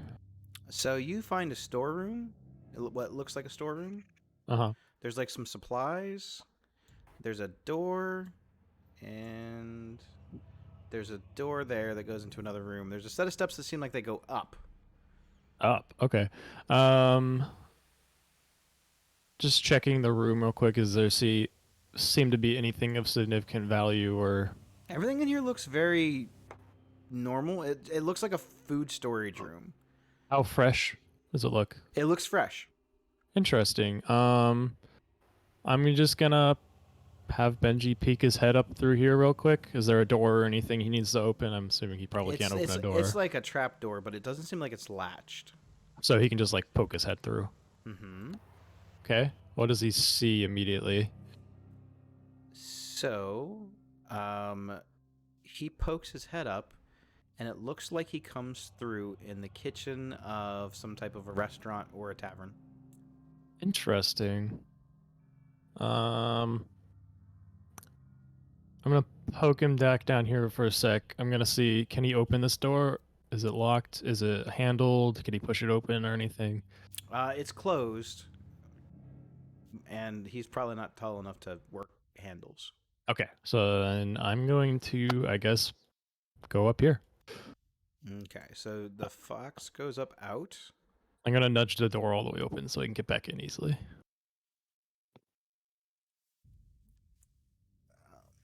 As you come up through the, yes.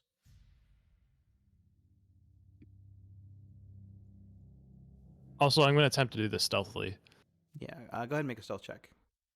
I think, what is that, a D20, right? Plus his stealth modifier? Yep. Ooh, 25.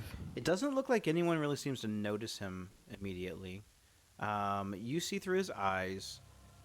It kind of looks like a tavern, but it also kind of looks like it might be some kind of a bathhouse. You see a bunch of the clientele in here. They look halfling-sized. Mm-hmm.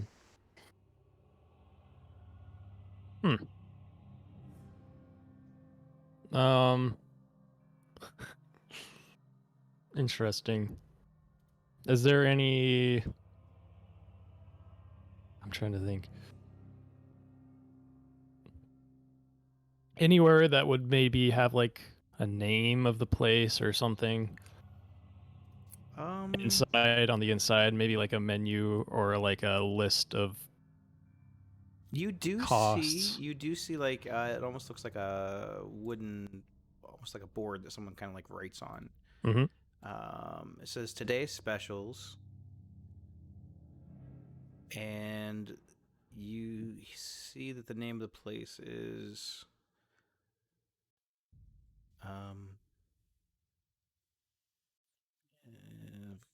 course. It doesn't have a name. So we'll just call it the Crotches. bathhouse. We'll just call it the bathhouse. Of course, it's happening. Interesting. Is there a cash register? No, not a cash register. And like now that the fox is kind of like out looking around, this looks very like much like a hostel. So, Hostel area. Yeah, no, not a hostel area, but like a hostel, like a hotel. Oh, Kinda like where I people see. come and visit. Yeah. Out of towners, they rest, relax. They get completely pampered and catered. They visit Yeah. with other travelers and stuff. Hmm. But like I said, it looks like it caters mostly to halfling size clientele. Interesting. Well, I don't really know what significance this is, but there it is. I guess that's all for that. Okay. He's gonna come back through, and then I'm gonna go back. We'll go back here. I'm gonna kind of report what I saw, kind of just like say, hey guys, there's like this. So there's this entrance to the sewer, real nearby, and apparently just leads up to a bathhouse, as if there's an evil presence right underneath it, and they don't even know. Oh, jeez. I wonder if the little brain guys crawl through there and infect some of the clients there. It's very possible. The hole does seem like it'd be able to fit some creatures like that through there. Maybe we should try and collapse the tunnel or something. Save those poor folks. Yeah, we could try that.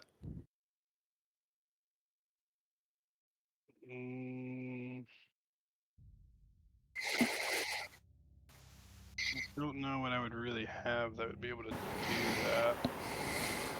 We could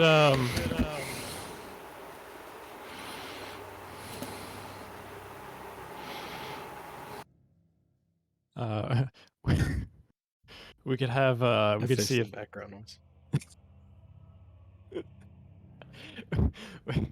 we could see if Abraham is up to smashing his warhammer like right above it. See if it kind of collapses the hole. Yeah. Go ahead and make an attack roll.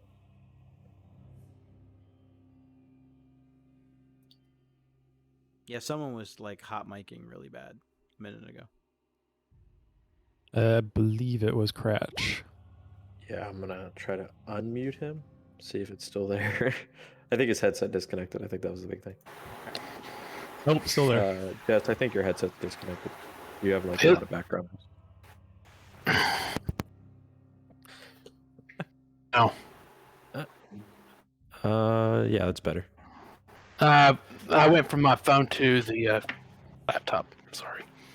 It's all good. No, we just had like you were breathing and we could hear it. You seem like you seem like you were really intense. I'm actually going to turn you down just a peg. You're a bit loud, but don't worry about it. You're fine. Everyone can hear you, and that's the important thing. Yeah. All right. I was gonna say. I mean, I'd be happy to smash it if you need me to All right. smash something. Yeah. Go ahead. Make an attack roll. Okay. Let me pull up that character sheet of mine. 23. Yeah, that'll hit. So you're able to collapse the little secret tunnel-looking thing, no problem. Anything else you want to do in these sewers? I'm done. Same. Yeah. Can we check the body of that Hulk-looking guy that we killed? The Same wizard. thing? Yeah. I wasn't gonna tell you how to play, Yeah. but I was wondering if anybody wanted to check the body. If he has assuming he's a wizard, I want to see if he has a spell book on him. So on the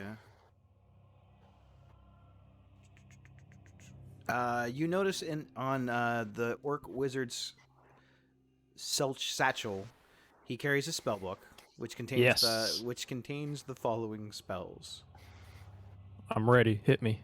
Burning Hands, Disguise Self, False Hold Life. my screen disguise stuff. Okay, I already have false life. Shield, Shield. Unseen Servant, Unseen servant. and Witch Bolt. Witch bolt. Beautiful. You also notice in his little satchel belt, he's carrying a little tiny small chest. It contains 2 potions of healing, 16 gold, and about 85 silver. All right. You think I could have one of those there potions because I used mine on Crutch? No. Yes, you can have one. Oh, gee. No, Oh, you get your boy. own potion. No. Joan, it's my idea to search him. Okay. So there's another extra potion for someone. Yeah. You anybody else need a potion? Olsen? I don't need no potion. I mean, I'm too strong for Yeah, I'm good. potions. Did you say you did or want one? Or I'm did or no? You don't want one? Okay, I'll take it then. Add to inventory. Backpack. And then I'm just going to slowly shove the gold in my pocket. Okay. What was it? 80 gold pieces? That was 16 gold and 85 silver pieces. 85 silver, okay. Boom. Okay. So you guys have basically killed everything in the sewers, and you're able to find your way back out pretty easy. Yeah, I burned everything in the sewers. So I take it you were heading back to the yawning portal. It's the Yeah, is plan that for me. where that's where we were contracted by what's his nuts, right? Mhm. Yeah, by what's his nuts? Volo. Okay. So Volo. you make your way back to the yawning portal. Make my way. Scratch on Um, Abraham's back. It's probably evening time. It looks like the evening crowd is coming in for the night. The tavern is bustling. There's a lot of patrons inside. There's a couple of idiots trying to talk their friends into going down to the bucket into the Undermountain. You see Durnan. He does make eye contact with you and kind of gives you like a nod, but you can see like they are absolutely slammed right now. But he looks at you a little bit bewildered as to why you were carrying your friend on your shoulder. But then he goes right back into it. Since it doesn't look like a hostile situation, he just goes back into greeting customers, talking to regulars, things like that. Do we want to find Volo first? Yeah, I was gonna say, can we scan the room as Volo around? Volo is here. Beautiful. Let's approach him. He is over there, and it looks like he's talking to the one guy, the wizard that was playing Dragon Chess before. Joel. Joel or Joe. Joel. Joe for short. Yeah. All right, let's roll up on these. Okay. So you see Floon wearing his floppy feather hat, looking like he typically does.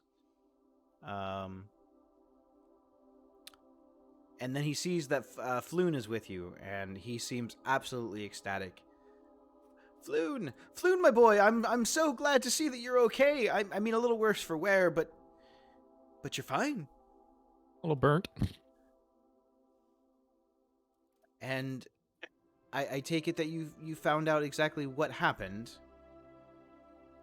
Why was he taken? I assume he was taken, yes? Remotely?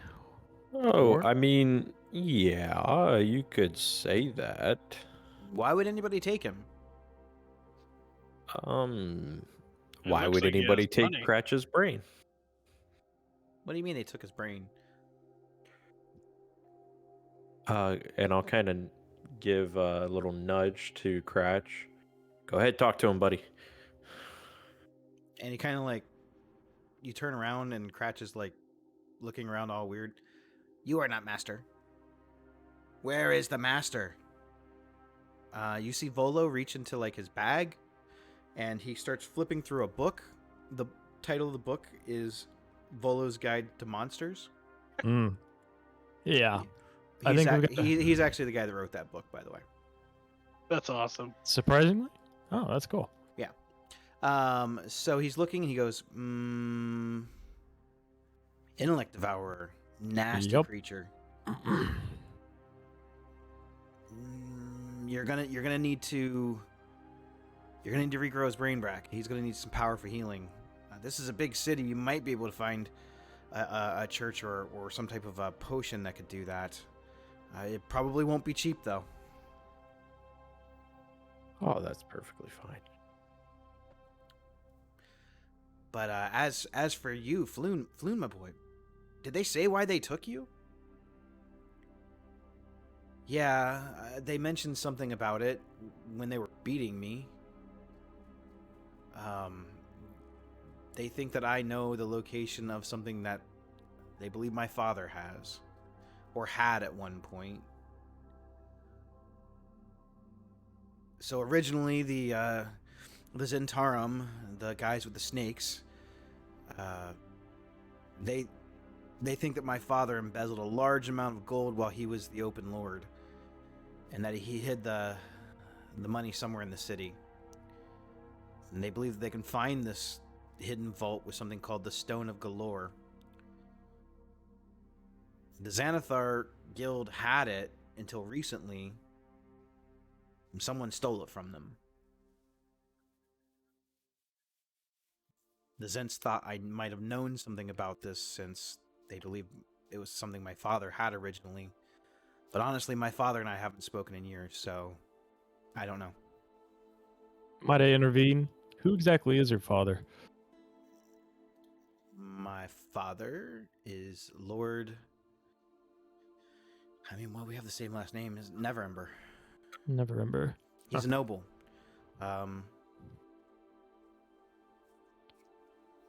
He used to be higher up ranking in the government. He's stepped back. But again, I haven't talked to him in a few years. Yeah, but that just, I mean, it just doesn't make sense. I mean, the only thing that he could possibly want is to put the little brain guy in your mind, and hopefully you would take him to where he needs to be. But this guy's just screaming out master, so who knows what his plan was. I'm not sure. I think that the Xanathar Guild was unexpected for the Zentarum. I don't think that they expected them to come in.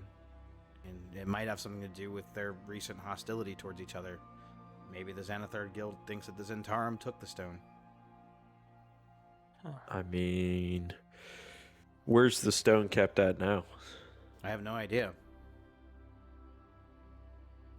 Like I said, I know that the Xanathar had it, but I also know that it's not there anymore. I don't know who has it. Did they happen to mention the name of the stone? Yeah, the Stone of Galore. Is there anybody that could give us some kind of lead on where this stone is? Off the top of my head, I don't know. We could try Durden. He seems like he's been around for a while. I mean, Durna might just be able to tell us the ruckus that's going on, but he might not. He might give us a lead, but... So the stone's stolen, and we just don't know where it's at. Mm-hmm. Well, that answers why they might have taken you, lad, but what are we going to do about your friend? Like I said, it's going to take some powerful healing. I may still have a contact that I can get in touch with. I can't perform the healing myself. I do owe you guys a little bit of money for your services. I didn't forget. I don't see the point in fixing his lip, honestly. I'm not talking about his lip, I'm talking about his brain. Yeah, that's what I thought you were talking about. Well, Floon, since you got some influence with the city, and I know you don't really speak with your father, but we did save your life. You would be able to ask out to him, people that he may know, favors he may have. We've had a pretty bad falling out. I am grateful. I will take it into consideration. Well, this isn't necessarily about you. It's about a man risked his life to save you. Even though you're not talking, you're still family. I think that goes above falling outs. I'll see what I can do about it. You promise? I promise. Do I believe him? Make an insight check.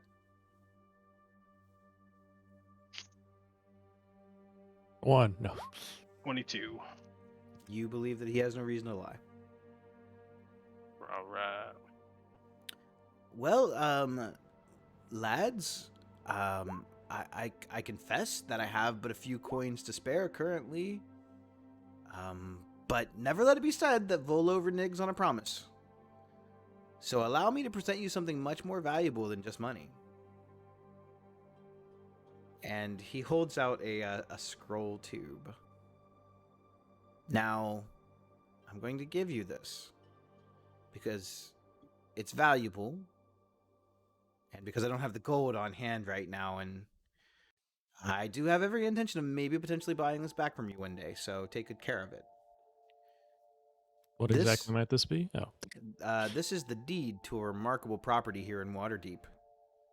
We'll need the magistrate to witness the transfer of ownership, of course, and I can arrange a meeting with one after you've inspected the estate and deemed it satisfactory.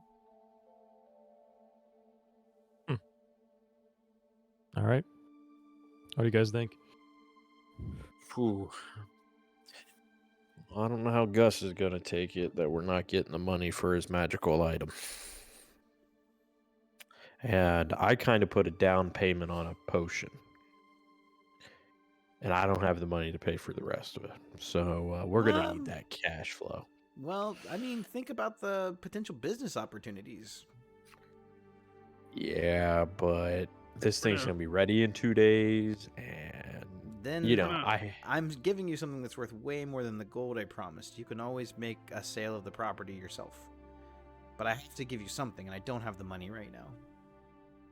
I wonder if Durnan may want to buy it and just kind of hold on to it for you. You can ask.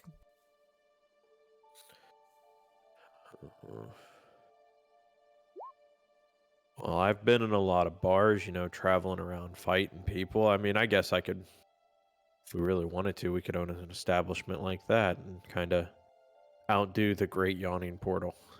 Maybe. Way less trolls. Yeah. And Floon laughs, and Volo laughs.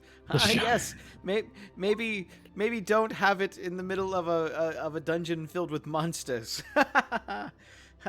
He laughs nervously. As far as your friend,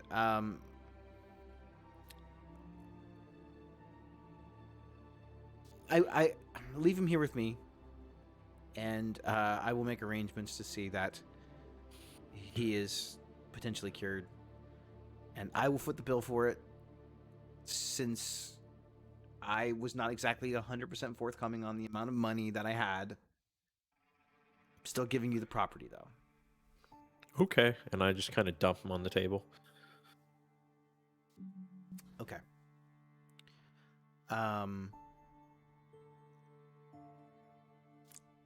What do you want to do for the night? Do you want to check out this property? Or Yeah, kid. how about we... How far away is it?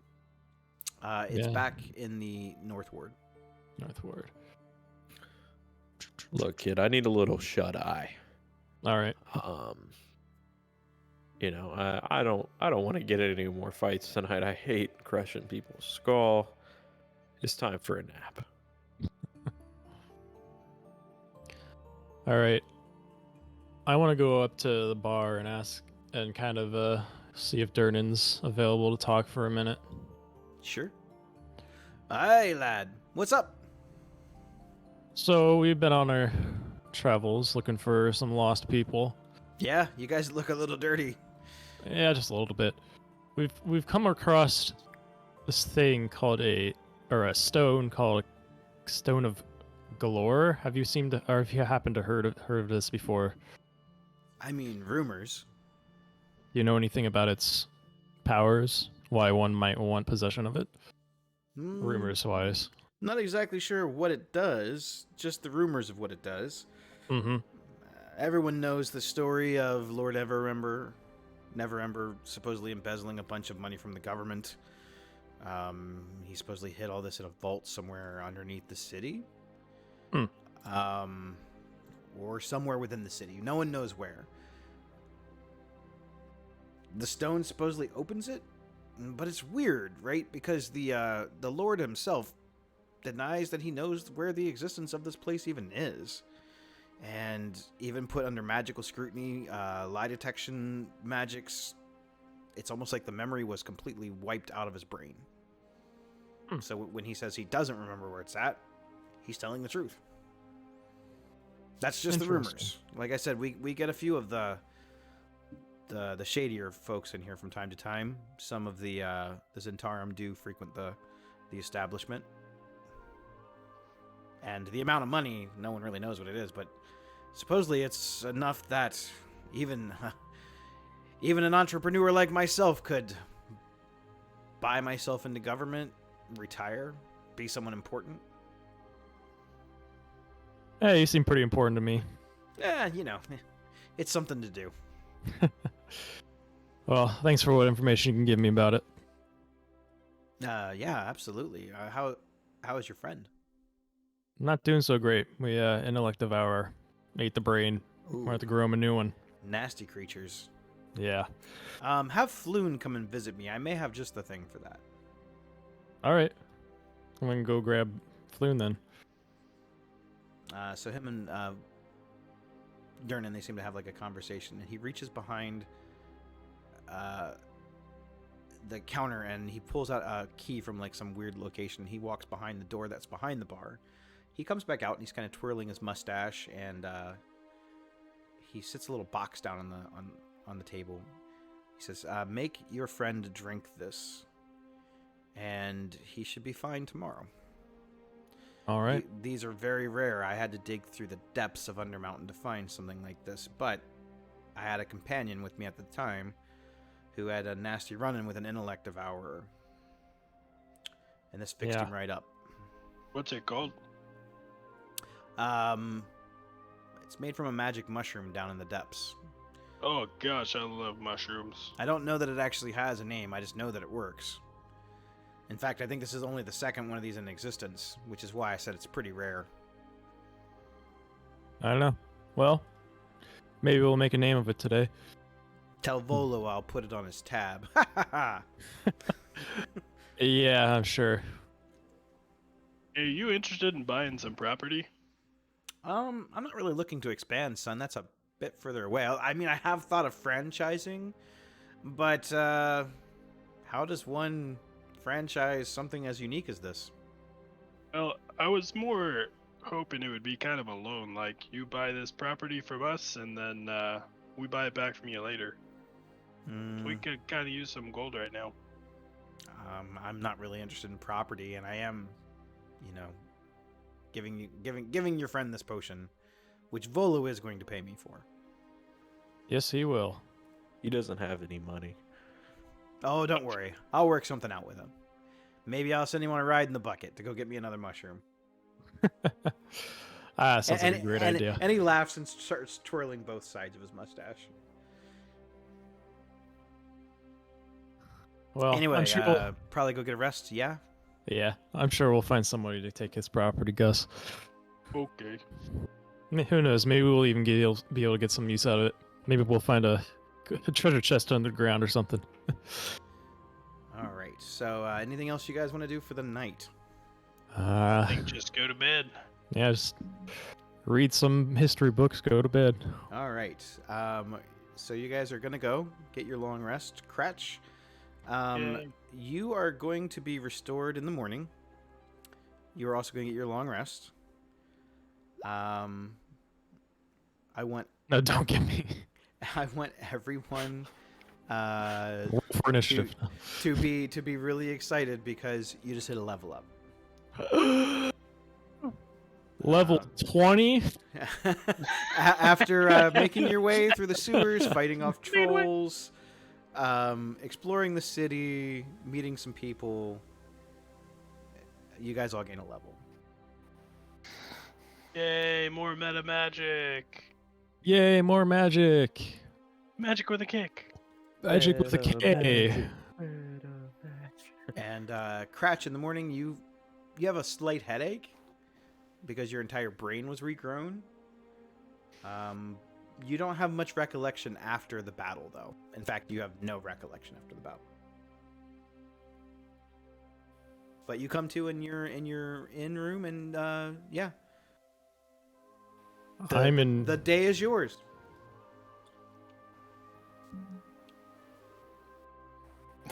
I'm just gonna sit on the edge of the bed and Sid, I forgot to rub that stuff on my face last night. Nothing just happened. Yeah. Could I make like a memory check to see if I could remember that he needed to do that, so I could do it for him? I would say I know we talked about it, and I I knew he would was looking say forward to no. it. There was a lot going on. It was. Okay. Yeah. I understand. You were worried about him having this creature in his brain, and so yeah, I'm gonna say no. However, I understand. Lictus, Yes. as you are waking, you seem to find yourself catching the last glimpses of a dream. You kind of awake in a cold sweat. And the only image that you get is a pillar of fire coming from the sky with a tornado of bats swirling around it. Interesting. And you hear a very familiar laughter as you wake up. The laughter of Strahd von Zarovich. I was about to ask that. You're not sure if there was more to it, but that's the only part you remember. Interesting. Also, there's more. Oh.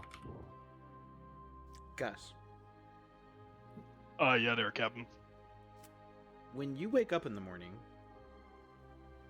you notice that there is a bedroll on the floor that you don't recognize. Ooh, can I see if there's any letters inside the bedroll or anything? You don't want to check if there's a person in there? Yeah, that too. Um, Yeah.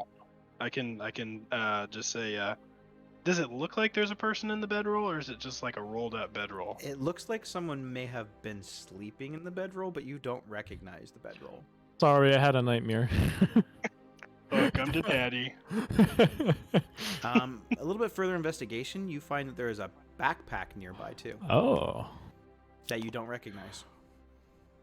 Can I see if there's like a name tag in the backpack, or some way to identify whose it is?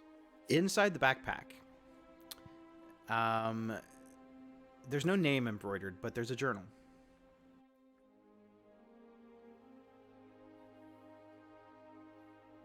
Okay. I will take the journal out and see if I could see, like, in the front, if there's like, this journal belongs to, Doravan, for instance. Just a random name I'll throw out there. Just whatever. Inside the journal, there's like a little inscription, and it says, "If lost, please return to Calypso." And then there's like a weird little address in Boulder's Gate.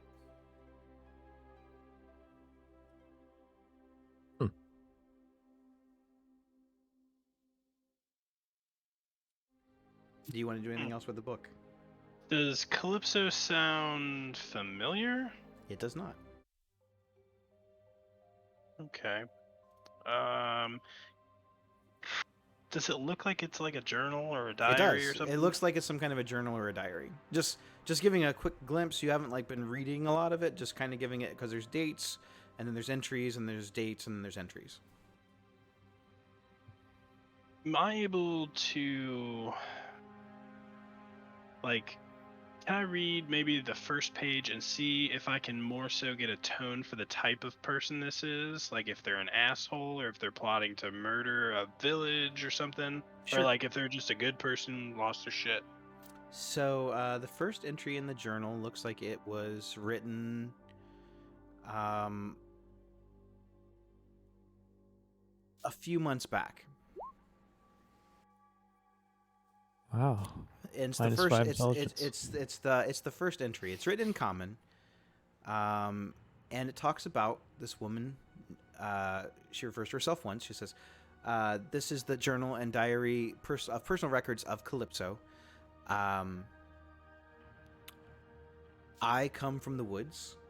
I come from a family of healers and shapeshifters, and I am on my way to seek out a cure for a disease that has stricken my village. Hopefully I find some people that will help me. But time is running out. That's the first entry. And it doesn't say anything about this disease. Mm. Okay. Okay, I'm not At least gonna read anymore. at least not in the first entry. I'm not gonna read anymore. I'm gonna close it. Okay. All right, and then I will I'll gather up the bedroll and the journal and the backpack and everything, and I'll kind of put it together with my stuff and then walk downstairs. Okay. So as you are kind of like gathering up the possessions of this person, make a perception check.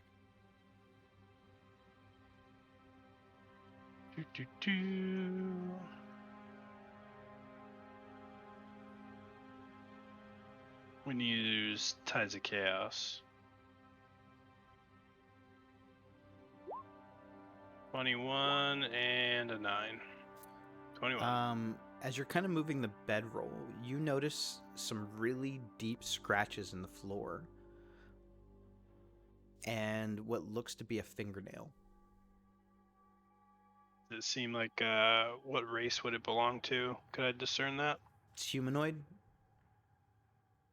Humanoid fingernail. It could be human, could be elf, could be halfling. It doesn't look like a strange race, though. It looks like something that race. definitely resembles a humanoid race. Okay. Oh. Can I see? Is there like? Can I maybe knock on the floor and see if there's anything below the floorboards, like a hollowed space or something that sounds different? The only thing that's below it is, I mean, the bar. Like, you can definitely hear the sounds of the bar coming from up. If you had to take a guess, though, it looks like something maybe was trying to stop from being dragged. And the only way in or out of the room would either be the window, which is open, or the door, which was closed. Can I go and look out the window, see if there's any of those similar signs? You go over and look at the windowsill now that you're more actively investigating, and you see some blood. Looks like human blood, or humanoid blood. It's red. Just a few drops on the windowsill, and a couple more scratches.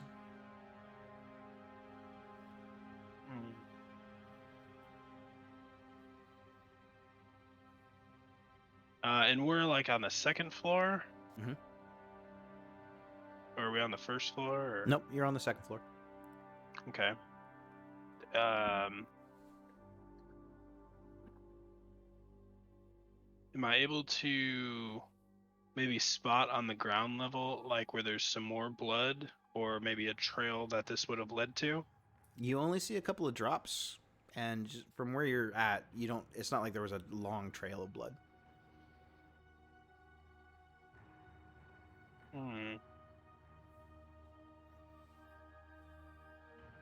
Gosh, I gotta remember to close my window at night.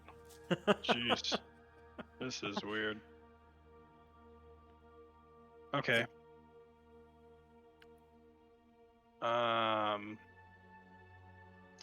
Could I see if maybe I could sit down and kind of go in a maybe a little bit of meditative state? Can I see if I maybe subconsciously heard something in the middle of the night, or maybe heard something that I incorporated into a dream that I may have had that would have sounded like a struggle or someone being dragged off, or... Make a wisdom saving throw. Oh, shit. 15. 15. With that recollection, with that roll,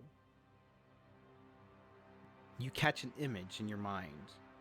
It feels like it could be a memory, or maybe something from the imagination, you're not sure. You remember laying in bed. There was a mirror across from the bed, on like a dresser. You remember hearing screaming. You remember hearing a crunching noise like teeth breaking bones.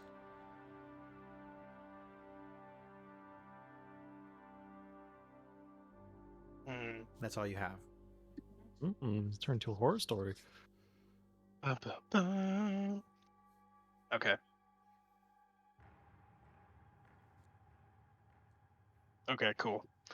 I guess I'll collect the fingernail and put it in the bag. Are you? I just have to ask, are you a little creeped out yet? Just a little bit. Good. I'm really getting some. I just finished watching Stranger Things, so I'm really getting some weird vibes going on. That's a good one. Before we wander off, how Fucking good is Stranger Vecna. Things? It's so good. So So good. All right. So good. We're not going to Oh. spoil it for anybody at home, but No it's really spoilers. good. If you haven't watched it, go watch it. It's Highly great. recommend. It's really good. Anyway, And it's D&D. there's a lot of D&D reference, yes.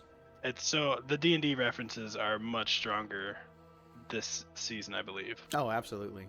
Yeah. Yes. I'm going to be making some like lore posts about all the creatures that they've encountered that are based on D&D stuff on our social media, so Hell yeah, that's awesome. but yes, Stranger Things vibes, absolutely. All right, so I will collect the fingernail and put it like in the first page of the book Mhm. to give that back to someone. And then I guess I'm gonna go downstairs and see if anyone else is up yet or something. You're still blue, by the way. Yeah, jeez.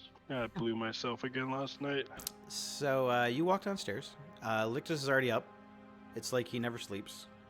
Almost. It looks like he's still kind of looking over the spell book that he got from the wizard. Yep. Not sure which spells he wants yet. He didn't really have all the appropriate materials to do the copying or the money to buy them since it was the middle of the night. Yeah. But he has it, and he's looking at these spells, and he's like, "Ooh, yes." he looks like a kid in a candy store right now. He doesn't smile a lot, but he looks happy. All right. There's no sign Is, of Abraham or Cratch. What about or Durnan? Ulzen? Or Ulzen. Durnan's here. Okay. Can I go up to Durnan and kind of start making some chit chat with him? Sure. What's up, big blue fella? Yeah, I don't know what's going on here. Normally I'm gray. It's my fifth favorite color. Did you try a remove curse spell? That's not one of those ones that I know. Oh, My Well, magic kind of comes to me weirdly. I would try that. I'm sitting next to him like, yeah, hit me up later. I'll get you. I got one. Oh, I appreciate that. I'm just like enthralled in my spell book. So as you're having this conversation, Abraham and Cratch seem to come down. Not together. It's just coincidental that they seem to be walking down at the same time. Just stumbling down the stairs. Yeah. Hey, there he is. The man with two brains, or one brain, or no brains. How you doing there, Cratchy? I don't know. I'm just gonna just scratch my head in my beard and just sit down and just stare. Just order a beer, just stare off into space, just like, what the hell happened? Did you remember to put that ointment on your face last night? No. Ah, jeez. Yeah, we talked about that. And I don't remember. That thing I remember was seeing a brain on the floor, and that was it. Oh, that sounds like a weird dream. I just want to let's look at him weird and just shake my head. I'm just gonna grab my head like I have a pounding headache, but I really don't. But I'm just lost. So there, Durnan. Have you ever heard of someone named Calypso?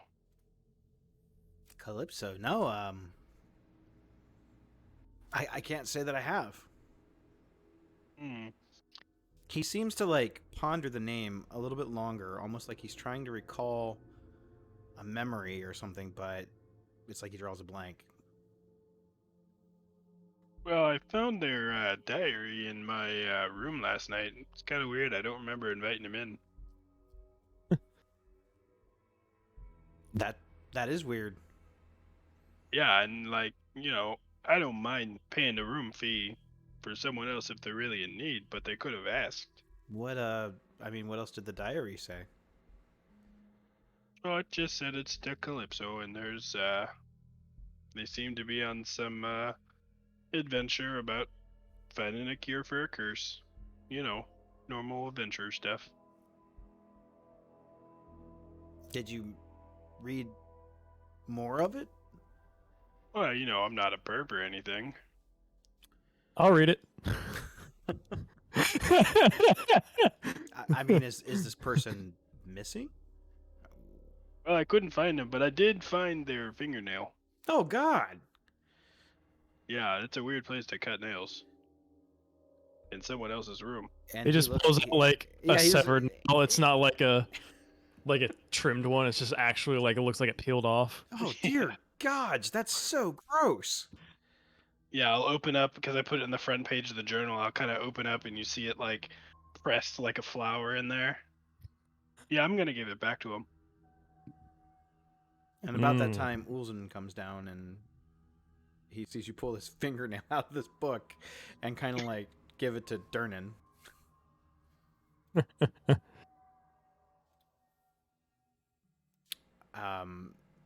So do you want to read more of the book? I don't know. You think I should? I don't know. Maybe if it gives you a clue as to who she is or where she went or him. I don't know. Calypso sounds like maybe a female's name. Could be a male. I don't know. Let's just call them they for now. You know, you never want to assume. That's fair. But I mean, they could be in trouble. You know, that's true. I am one to respect people's privacies, but they could be in trouble. It was in your room though, too, right? Also true. It's not like you broke into someone else's room and took their stuff. I just kind of feel dirty, you know, reading someone else's stuff. But you make a valid point. I will read more. Can I have lake water while I read this? Yeah, absolutely. And Cratchy needs one too. He don't look so good. Durnan is like really intrigued by this little mystery. Yeah, I'm also intrigued. I want to peer over his shoulder and read along with him. I love books. So you read a little bit more in the journal. Abraham and Cratch and Ulzen, where are you while all of this is happening? Oh, I'm still upstairs. I get my beauty sleep. No, you came down.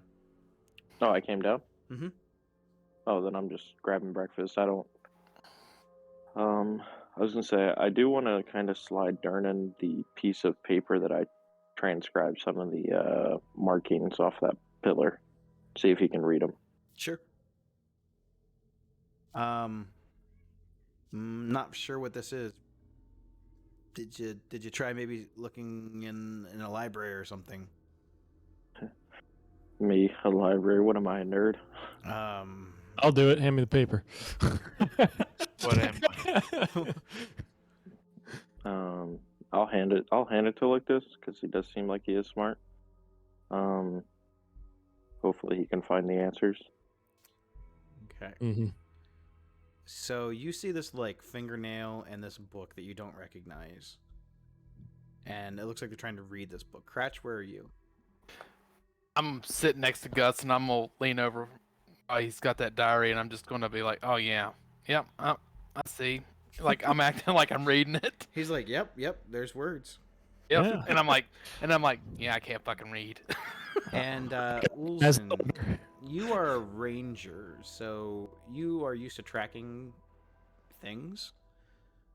Yes. Looking at the fingernail, let's go with a nature check.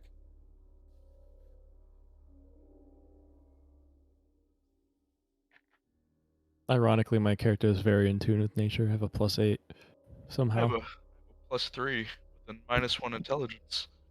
I think it's because my intelligence is so high, and it's an intelligence thing. I got a 23. I rolled a nat 19. Nice. So you have been out tracking dead bodies and such before. Sometimes they're not always in the best of shape. You've done missions like that. You recognize the fingernail immediately as halfling. I'll relay that to the group here. The bathhouse. Mm-hmm. Hey, Durnan, you know a place over there by the Candle Street where there's like a Oh. hostile that only halflings go to? Yeah, it's called the bathhouse. I mean, Oh, they nice. accommodate other guests, but they seem to really, really get a lot of halfling clientele. Interesting. We seem to have bumped into the underground part of it in our travels. Yeah, maybe we start there. I say it sounds like a good idea. But this journal, though. Okay. So, Lictus, are you reading the book out loud? Well, Gus has the book right now, but I'd say I have it kind of like between me and Lictus, and we're just kind of reading it together. Okay. Like I'm not reading it out loud. I'll read it out loud for the sake of Durnan, because I know he's interested. Okay. So you flip through some more entries. The first couple past the first one they're dated, a day or two later, and it's general stuff talking about the weather, how being on the road is much harder than this person anticipated. The person does make reference to them being a female at some point in the book, and how she was a little bit sad that her fiance was one of the first people that died to this disease, which was kind of her reason for wandering out. Disease. Sure, we'll be touching this fingernail. A few more entries, some dated from not that long ago, around the time that you guys were on your way to Waterdeep. One particular entry at first catches your eyes almost immediately because your names are in this book. Excuse me, what? Our names are in this book. Am I reading this right? Lictus and Gus's names are in the book. So the entry reads, I was on my way towards civilization, I think. I'm lost. For someone who makes their way into the wilderness all the time, who grew up in the wilderness, this is not a wilderness I'm familiar with. I came across a couple of travelers who are also heading towards a major city. They asked if I wanted to join them, and I said, yeah, they seem very friendly, especially Gus. He is a riot. He has a very kind heart, and he just wants to help everybody and make sure that everyone's okay. She loves me. He always is asking me to wild shape into weird creatures, but I do it because it amuses him, and it keeps me in practice. Lictus is a little bit more quiet, but he's friendly.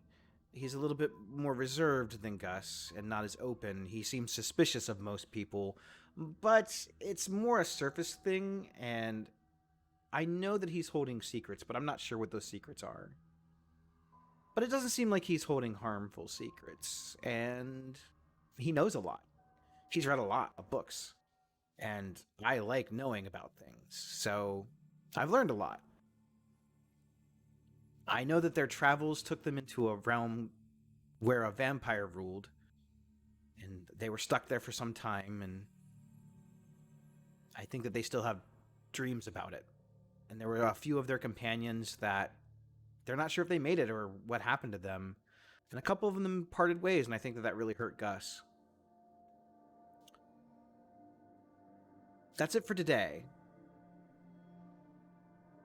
I'll write some more tomorrow. I kind of get a chill down my back, not like realizing that this is about me and not at all realizing who this is. We don't remember traveling with a person? Nope. Or anything? Mm-mm. You want to keep reading? Definitely now. Oh, for sure. You're intrigued, aren't you? Oh, yeah. And that's boring. Let's go. So you flip through a few more pages, and it's more of the same. It talks about the weather. It talks about the rough traveling, but that is much easier now with her two new friends. Gus teaches you how to forage for nuts and berries and Lictus seems to be pretty keen at fishing, but he cheats and uses magic. So the overall tone for the first few entries after that are positive, but she's telling stories about road adventures and a pack of wolves one night attacking you that you guys had to save her from. And you don't recall any of this. It's like someone's making this up. Like it's not true. Do you think she's talking about the same Gus and Lictus? I mean, that's pretty common names. At this point, could be up to anything, but I'm pretty sure it's us. So a few more entries a few days later in the book.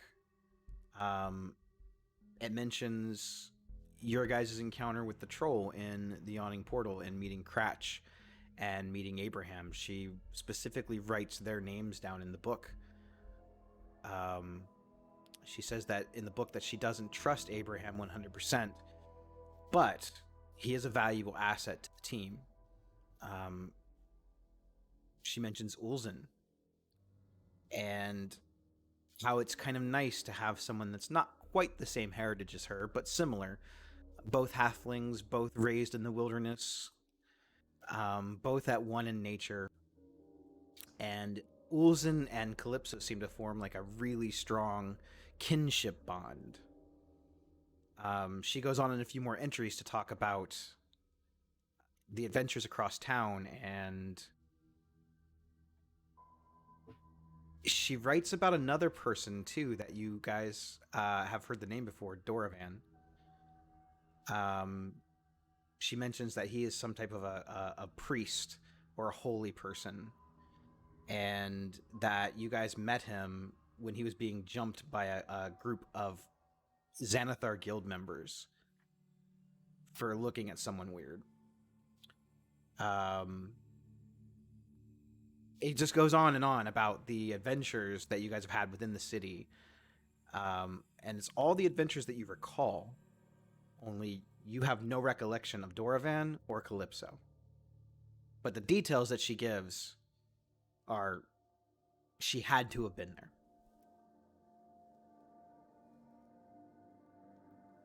Interesting. Ask Durnan if he's recognized the other name. I can't say I remember anyone named Doravan. Were we traveling with another female halfling when we came in? I only remember you lads. Oh, jeez. It's Hmm. kind of giving me the EBGBs. Only a little bit. I was really kind of hoping that it would. Sus. Maybe we're surrounded by ghosts. The last entry in the book was dated last night. And she talks about... She no longer makes any reference to Doravan. But she talks about how the group of you went down into the sewers and you helped find Floon, and how Cratch was under the affliction of an intellect devourer, and how she and Gus decided that they were going to pair up and save money on a room, even though it was free. Because Ulzen had some nighttime activities that he wanted to do and he wasn't going to sleep right away. Then she talks about she hears scratching outside the window. She hears a sound outside the window, and she tries to wake Gus up to tell him about it, but he's asleep. He's in a deep sleep. She continues to write for a few more minutes. And then the last words that she writes in the book, they're not quite straight. They look rushed and hurried and in a panic mode. Is, "Oh gods, it's going to eat us all." And then there's a couple droplets of blood on the book. Wow, I like how the music just picked up there for a second. Oh, now that's Oh. good stuff. Oh boy.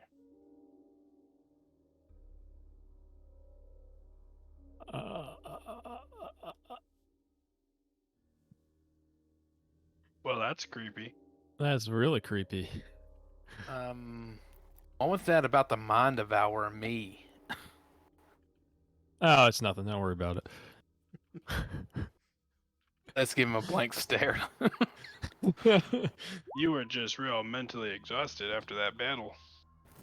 Finger touch. Ulzen, that's cool.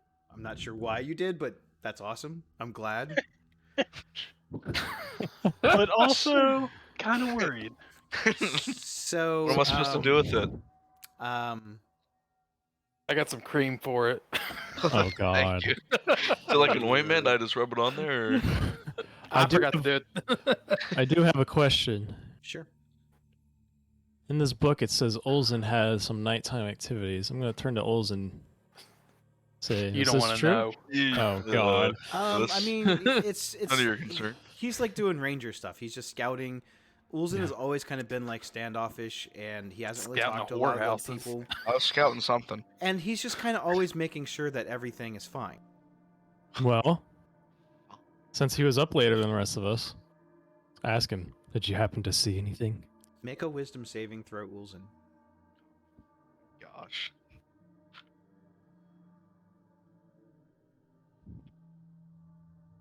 Is it a wisdom? Yep. It is a 16. You are really trying to strain hard on everything that you did last night. You remember coming in from the sewers. You remember going into your bed. You don't remember talking to anybody. You remember just going up, going into your bedroom, doing a few things, you know, refletching some arrows. And then you got a little bit claustrophobic, so to speak, and you felt like maybe going out just for some fresh air and to maybe scout around in the hallway, scout the perimeter, and make sure that everything was fine. It's kind of what you do. You watch. You're like the night watchman. It's you've always done it.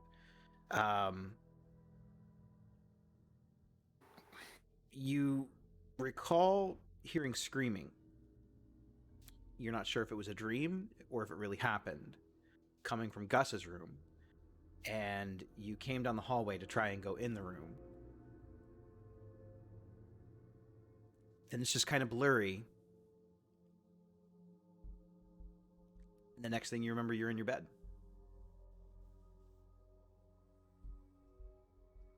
Huh.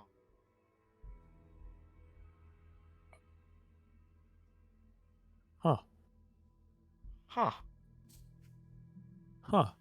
God, I love this. I'm having so much fun right now. Interesting. So, Abraham, Cratch, Ulzen, you guys have now all heard that this person has your names in their book. How do you feel about it? Still want answers on the damn I don't like Devour. Nobody's giving them to me. I'll explain everything that happened to Crotch. Okay. So he quickly kind of fills you in on what happened and how you're good now. I'm more upset that Abraham had to carry me out of the sewers. That's what bothers me the most. Yeah, I didn't want to say anything, but it was real embarrassing for you. And I just sit there and just defeated that he carried me out. I don't care about the mind of the intellect Devour. I'm going to ask Durin if he knows anybody in the town that could be like a psychic or future teller or like mind reader or anything that can see if we can get more information off of this stuff. I mean, there are all kinds of would-be and knockoff fortune tellers. As far as an actual fortune teller, yeah, you might try Madame Ursula in the North Dock. I'm sorry, in the North Ward. It's not far from the shop with the potions, Corellia's crown I gave you the directions to before. They say she's got the gift. I've never went. I kind of feel like I make my own future, you know? I get it. But something about this just seems out of our control. This I is don't know. this is absolutely just terrifying. Well, I don't know if that'll be our main focus today, but that's definitely on my list. So you guys are starting to feel paranoid about all of this. And you're kind of looking around, like looking for, I don't know, just uneasy looking around. You, everyone make a perception check. Shit. Nice. 21. That's a dirty 9. How bright is it?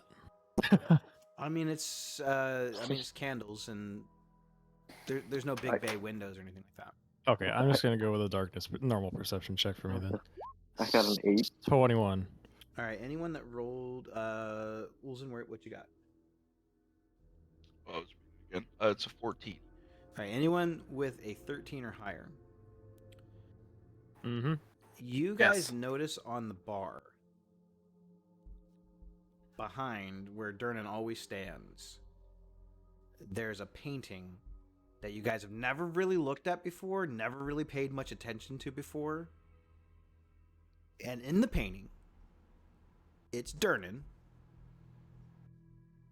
with, you're assuming, the partner that went down into Undermountain with him, who he has talked about before. Isn't it Mert? And there is a woman in the photo, or I'm sorry, in the painting, who Durnan has his arm around in a almost loving kind of way. I wanted to just like not punch, but a little knock in the shoulder to Lictus and point towards the photo, the painting. Huh? What? You're nudging me What, towards the painting? Yeah, I'm just nudging you to like, Oh, who's that woman? He talks about his I. partner, but he doesn't talk about her. What What? race is this woman? Yeah, I was about to ask the same question. She looks human. Human. Okay. She looks like she's probably in her mid to late 40s. She has blonde hair with like gray streaks kind of going through it as she's starting to age. It's about shoulder length hair. It's very simple, very straight. She's very, very attractive, but not in like a not in like a hot way. She's just a very attractive person. She Beautiful. seems to carry herself in like a very kind of confident sort of way. She has a big smile on her face in the painting, and yeah, I would just say that she's just a naturally beautiful person. Is Olsen nearby? Or not Olsen, jeez. Dornan nearby? Durnan, yeah. Yeah, Vernon? we're still right next to him. I'm gonna just casually bring it up, like, "Hey, who's that in that picture?" Painting. And he looks at you weird. He turns and looks at the painting, and then he seems to like scratch his head, like he's trying to recall something. I don't know. Is Volvo still here in the bar? Yeah, Volo is hanging out. Volvo. It looks like he's working on his book. I'm gonna go over to Volvo. Oh, dang it. Volvo. I'm gonna kind of try and strike up conversation. I'm gonna see, since he's written a book about monsters, I'm gonna kind of see if he's heard of a monster that's kind of been able to make people forget things, forget other people, even all the way up to other people. See if he's heard of such a thing.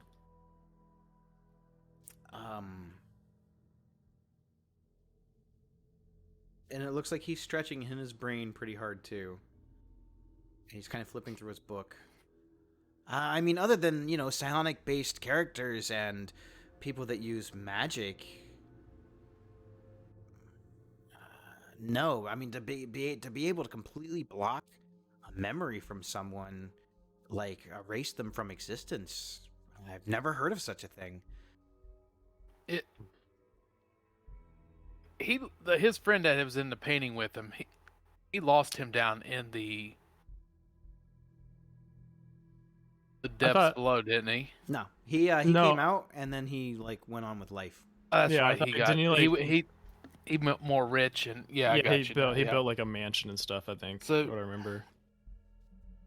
Maybe we should need to talk to that guy and see if he Yeah. can remember who she is. Let's bring up Mert here. To I think that's his name, right? It was Durnan and Mert. Mm-hmm. Yep. Let's bring up Mert here. Well, hopefully he remembers Mert. At this point, who knows? It's like, where does Mert happen to be nowadays? So as you're like coming over and you're talking to him, he's looking at this picture and he just seems dumbfounded. Like, from your estimation about Durnan, he doesn't forget a face, and he surely doesn't forget a name. Yeah. Mert. Yeah, I mean, Mert. He was my friend. He was my companion. We went down into the Undermountain together, and I mean, we survived it together. I survived because of him. Seems I- awfully vague. I'm not saying that out loud. I'm just saying. In your head. Yeah. Yeah. I feel like we're being watched by a great evil presence here. I think we need to get down to the bottom of this before we do anything else. I feel like something bad's gonna happen. I think we need to get as many clues as possible. I'm kind of saying this to everybody, including Durnan. If there's something out here making us completely forget people, or maybe even inserting them, I think that's something of great power, and I think that's something we need to stop. I feel like we're getting ourselves pulled in different directions now. Now we're wanting to chase after Mert, and we also got this thing going on with the Mind Flayer, and we've got the two gang factions. I've got a lot going on. It's called a real adventure, guys. Exactly. Oh yeah, Abraham. See if maybe Durnan or Volo recognizes those gilfs that you took off the pole. They didn't. Durnan They didn't. They told me Oh, to go they to the didn't. library. I said that I'm not the nerd. We could try Volo, or is that one guy Joe still here? Joe 'Cause he Mama? was Joe. Um, Joel. you don't.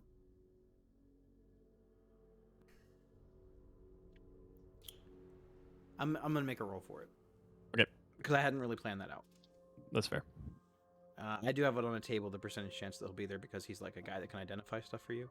Mm-hmm. Yes, he is there. Okay. Let's see. And he's if- over in the corner, back at his table, playing Dragon Chess by himself. Mhm. Like a gentleman. I'm Flew kind of didn't gonna. already leave? Or no, this is the next day. Okay, never mind. Yeah, I don't know if Flu's stick around. He probably kind of did his own thing. I don't think Fluen would know anything about this, but we could try Volo or Joel. Joel. Yeah, I'm gonna go ahead and bring this paper over to Joe here and see if he recognizes it, or if library moment. No, hey, Lictus. Hey, how's it going, pal? Any new magic stuff to sell me? I'm always looking for new things. Not at the moment, but I do have some curious symbols we found on our adventures. We've already got it down to it's not a language, so Ooh. maybe it might be something magical. Well, now I'm absolutely curious. Let me see what you got. I should bring out my parchment. So he looks at it. He pulls out like these little spectacles to get a better look at it.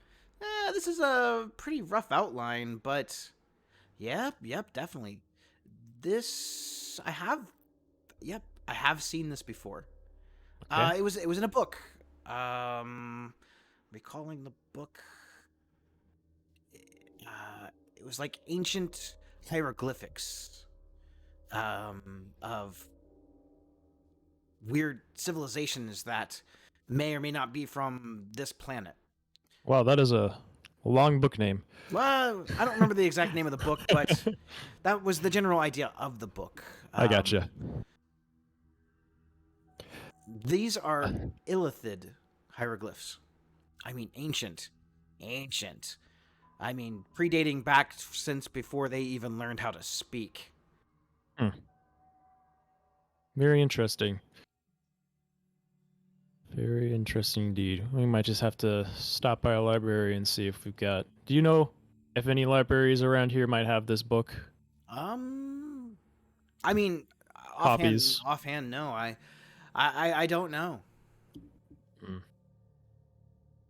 Well, thanks for your help. I'll be sure to stop by if I got some free time. Sure. And anything else I can help you with, guys? anybody else? Anything magical they want to looked at? That seems like a no. Okay. And he goes back to playing his game of dragon chess by himself. All right. I mean, it's worth a shot asking Volo if he's heard of a book like this too, Yeah, I agree. because he's monsters. I don't know if he specializes in alien monsters, ancient alien monsters, but who knows? What? We could make I'm a sorry. TV show. What did he say they were called? Ancient No. I got that. But what did he call the race?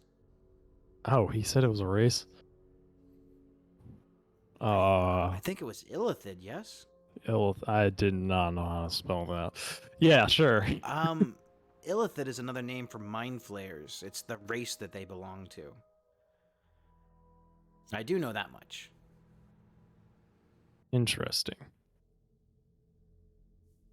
So, mind flayers aren't from around here, it seems. No, not originally.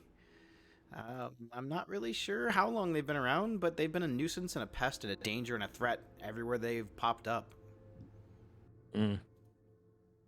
Her stories.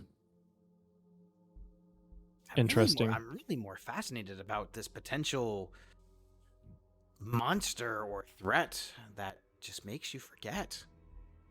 Mm-hmm. Yeah. Tell me me too. about it. We've got a lot of threats on our hand right now. Fascinating. Oh. You guys haven't even been in town that long and already making enemies, I see. Yeah. That just kind of happens wherever we go. Do you want to go see the property? It's up to you guys. Yeah, sure. Well, 2 in. The rest are taking naps. No, I'm in. All right, 3 out of 5. Let's do this. And what about Abraham and Ulzen? What do they want to do? Oh, I mean, still trying to figure out some of my. How I'm gonna come up with the other 200, I think, gold it was for the potion giant Potion. strength. I think it has one more day on it. So I'm kind of getting antsy, but I don't want the party to know too much. You sound very, very quiet. Am I quiet? Yeah. I feel like I'm talking pretty loud. Now you're good. Now you're better. Okay. Yeah, so are you going with them to check out the property? Yeah, I mean, that's my only chance of finding some money, so. Ulzen, are you coming with them, or are you going somewhere else? I'll go. All right, cool. So we're going to flash forward. You guys get your breakfast. You're unraveling mysteries. Before you guys leave, I want you to make one more perception check. 19. I knew you were gonna say it, so I just. He's like, I'm ready.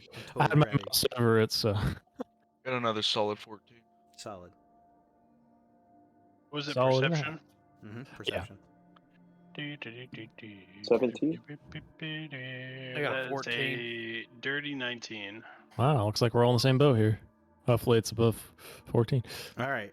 Anyone who rolled above a 16. Okay. As you guys are leaving, Durnan kind of gives you a wave, puzzled, still kind of looking at this this painting, and you notice one more thing that you didn't notice before, and that it looks like he's wearing a wedding ring. Wow. Wedding ring. And then you guys are going to head towards the North Ward to go check out your property. The trip there, uneventful. You guys are weighing on all the stuff that's been going on. How you guys almost lost Cratch. Volo escorts you there to kind of show you around. Well, this is the property, and you look at this place, and it looks a little bit run down on the outside. It just needs a little tender love and care. It's not like it's a complete and total dump, but it's going to need a little bit of work to restoring it. It looks like it could have been at some point a tavern of its own. I have a better description here. Don't worry, I got mending, guys. We can patch He's this like, place in seconds. just give me like a couple weeks. I got this. It's I totally got this. Sparks go flying everywhere. fine. The name of the alleyway that you guys go down to find this building, this is going to be important. You're going to want to write this down. Is it's an area called Troll Skull Alley. I think I remember seeing it on the map. Yeah. So Troll looking Skull at those. Alley is not too far, and in fact, it's in the general vicinity where the potion shop was that you guys went to before. There's a lot of other what looks like businesses and buildings in the alleyway. Just giving it a quick one over, but you're more interested in your own personal building. You go inside, and I am going to show you a really poorly drawn map of the area. I have a better map. I didn't have time to upload it, so you're going to deal with a black and white map. Yay! Okay, so you guys look around, and this is basically the layout of the tavern. It's got a first floor, second floor, third floor. It has an attic, and it has like a cellar. There's a turret on the building, and this definitely looks like this was at some point either a tavern or maybe like a guild hall. It's a little bit run down and needs a little. There's some dust. There's some bits of broken furniture. The structure is very sturdy, but it's going to need some repairs. Looking at the property, it definitely is worth way more than what he promised to give you in gold.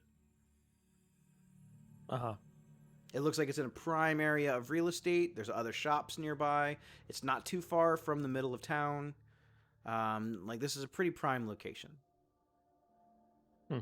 I'm seeing two Why options. would he give up that property just like that? Well, he said he wants to buy it back later. Yeah, he said he wants Yeah, to buy but it back. still, after we fix it up and do all the. Well, that I means mean- we can also raise the price on it. Yeah, I understand, but still, are we going to have the time to do that, or are we just going to have to pay people to fix it while we we're? might have to pay people to fix it. Well, in I all mean- honesty, I didn't steal the property. Obviously, I did catch it on a really good deal at an auction. So while the property is worth a lot, it takes time to sell things like that. And you guys did me a solid. So I have to give you something. I can't give you nothing. You guys risked your Volo lives. walked to it with us. Yeah, he's showing you the property. He's Yeah, showing us the property. He has the keys.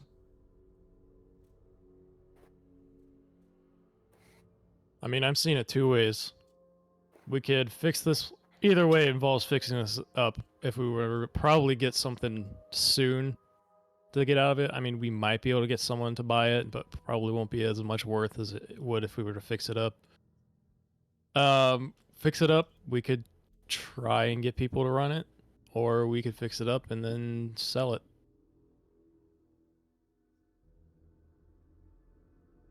We got some magic and strong-boned people here, so up to you guys. Just depends on how we want to spend our time. Oh, and money and resources. I think you could get a big selling point. Me as the main attraction, actually putting a ring in here. But you mean like a wrestling ring? Bloody Knuckles ring, but yeah. Sure. Bloody knuckles ring? Yeah, same thing. Your headset still sounds like it's way off. He's on his phone or something, and he's got the Definitely. phone on his neck. Shouldn't be using my. But yeah, a bloody knuckles ring would be perfect. Yeah, yeah, we could give it something like that. Well, Sell tickets and everything. Crash yeah, just sighs out loud. Jeez. yeah, we can tell that Crash wants his money now. So, which one? Can you like ping the floors in order? Yeah, I thought they were labeled, but they might not be. I don't see them labeled. Okay, so the one right here is the first floor. Like I said, I will have a better colorized map for you guys next week. Uh-huh. The one directly above is the second floor. Second. The one to the right of that is the third floor. Okay. There's like bedrooms and things like that in there. Uh-huh. And then this is the attic. This little round thing here is the turret, and then the thing down at the bottom is the cellar. Okay, well, that's cool. Like I said, I'll get you guys a better labeled map in color, so it looks a little bit better. Mm-hmm.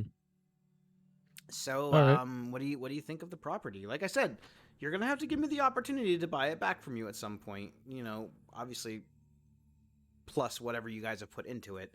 But the deal was just too good to pass up, and you guys did risk your lives. That we did. Some more than others.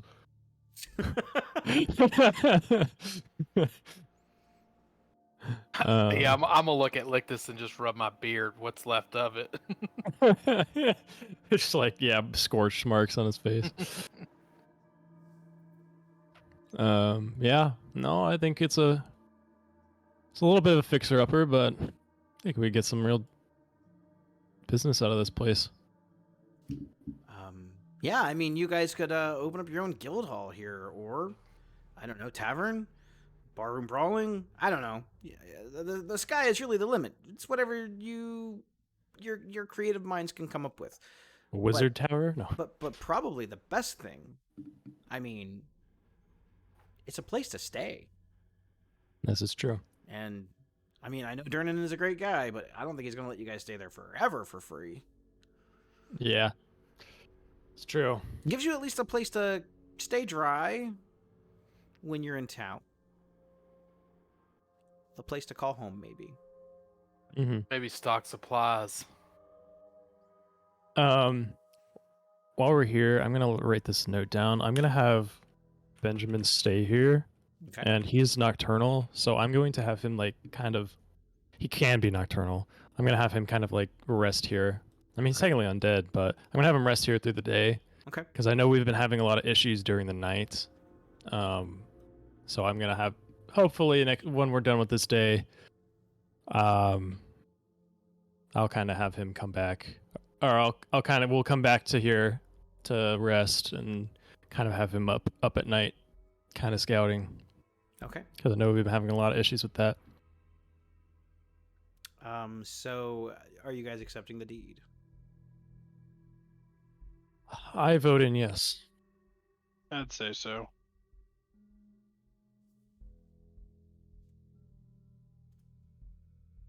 I'll vote the opposite of whatever Abraham votes. We'll only need one more yes. I'll go with yes. Okay. All right. Olsen, you're also good with this?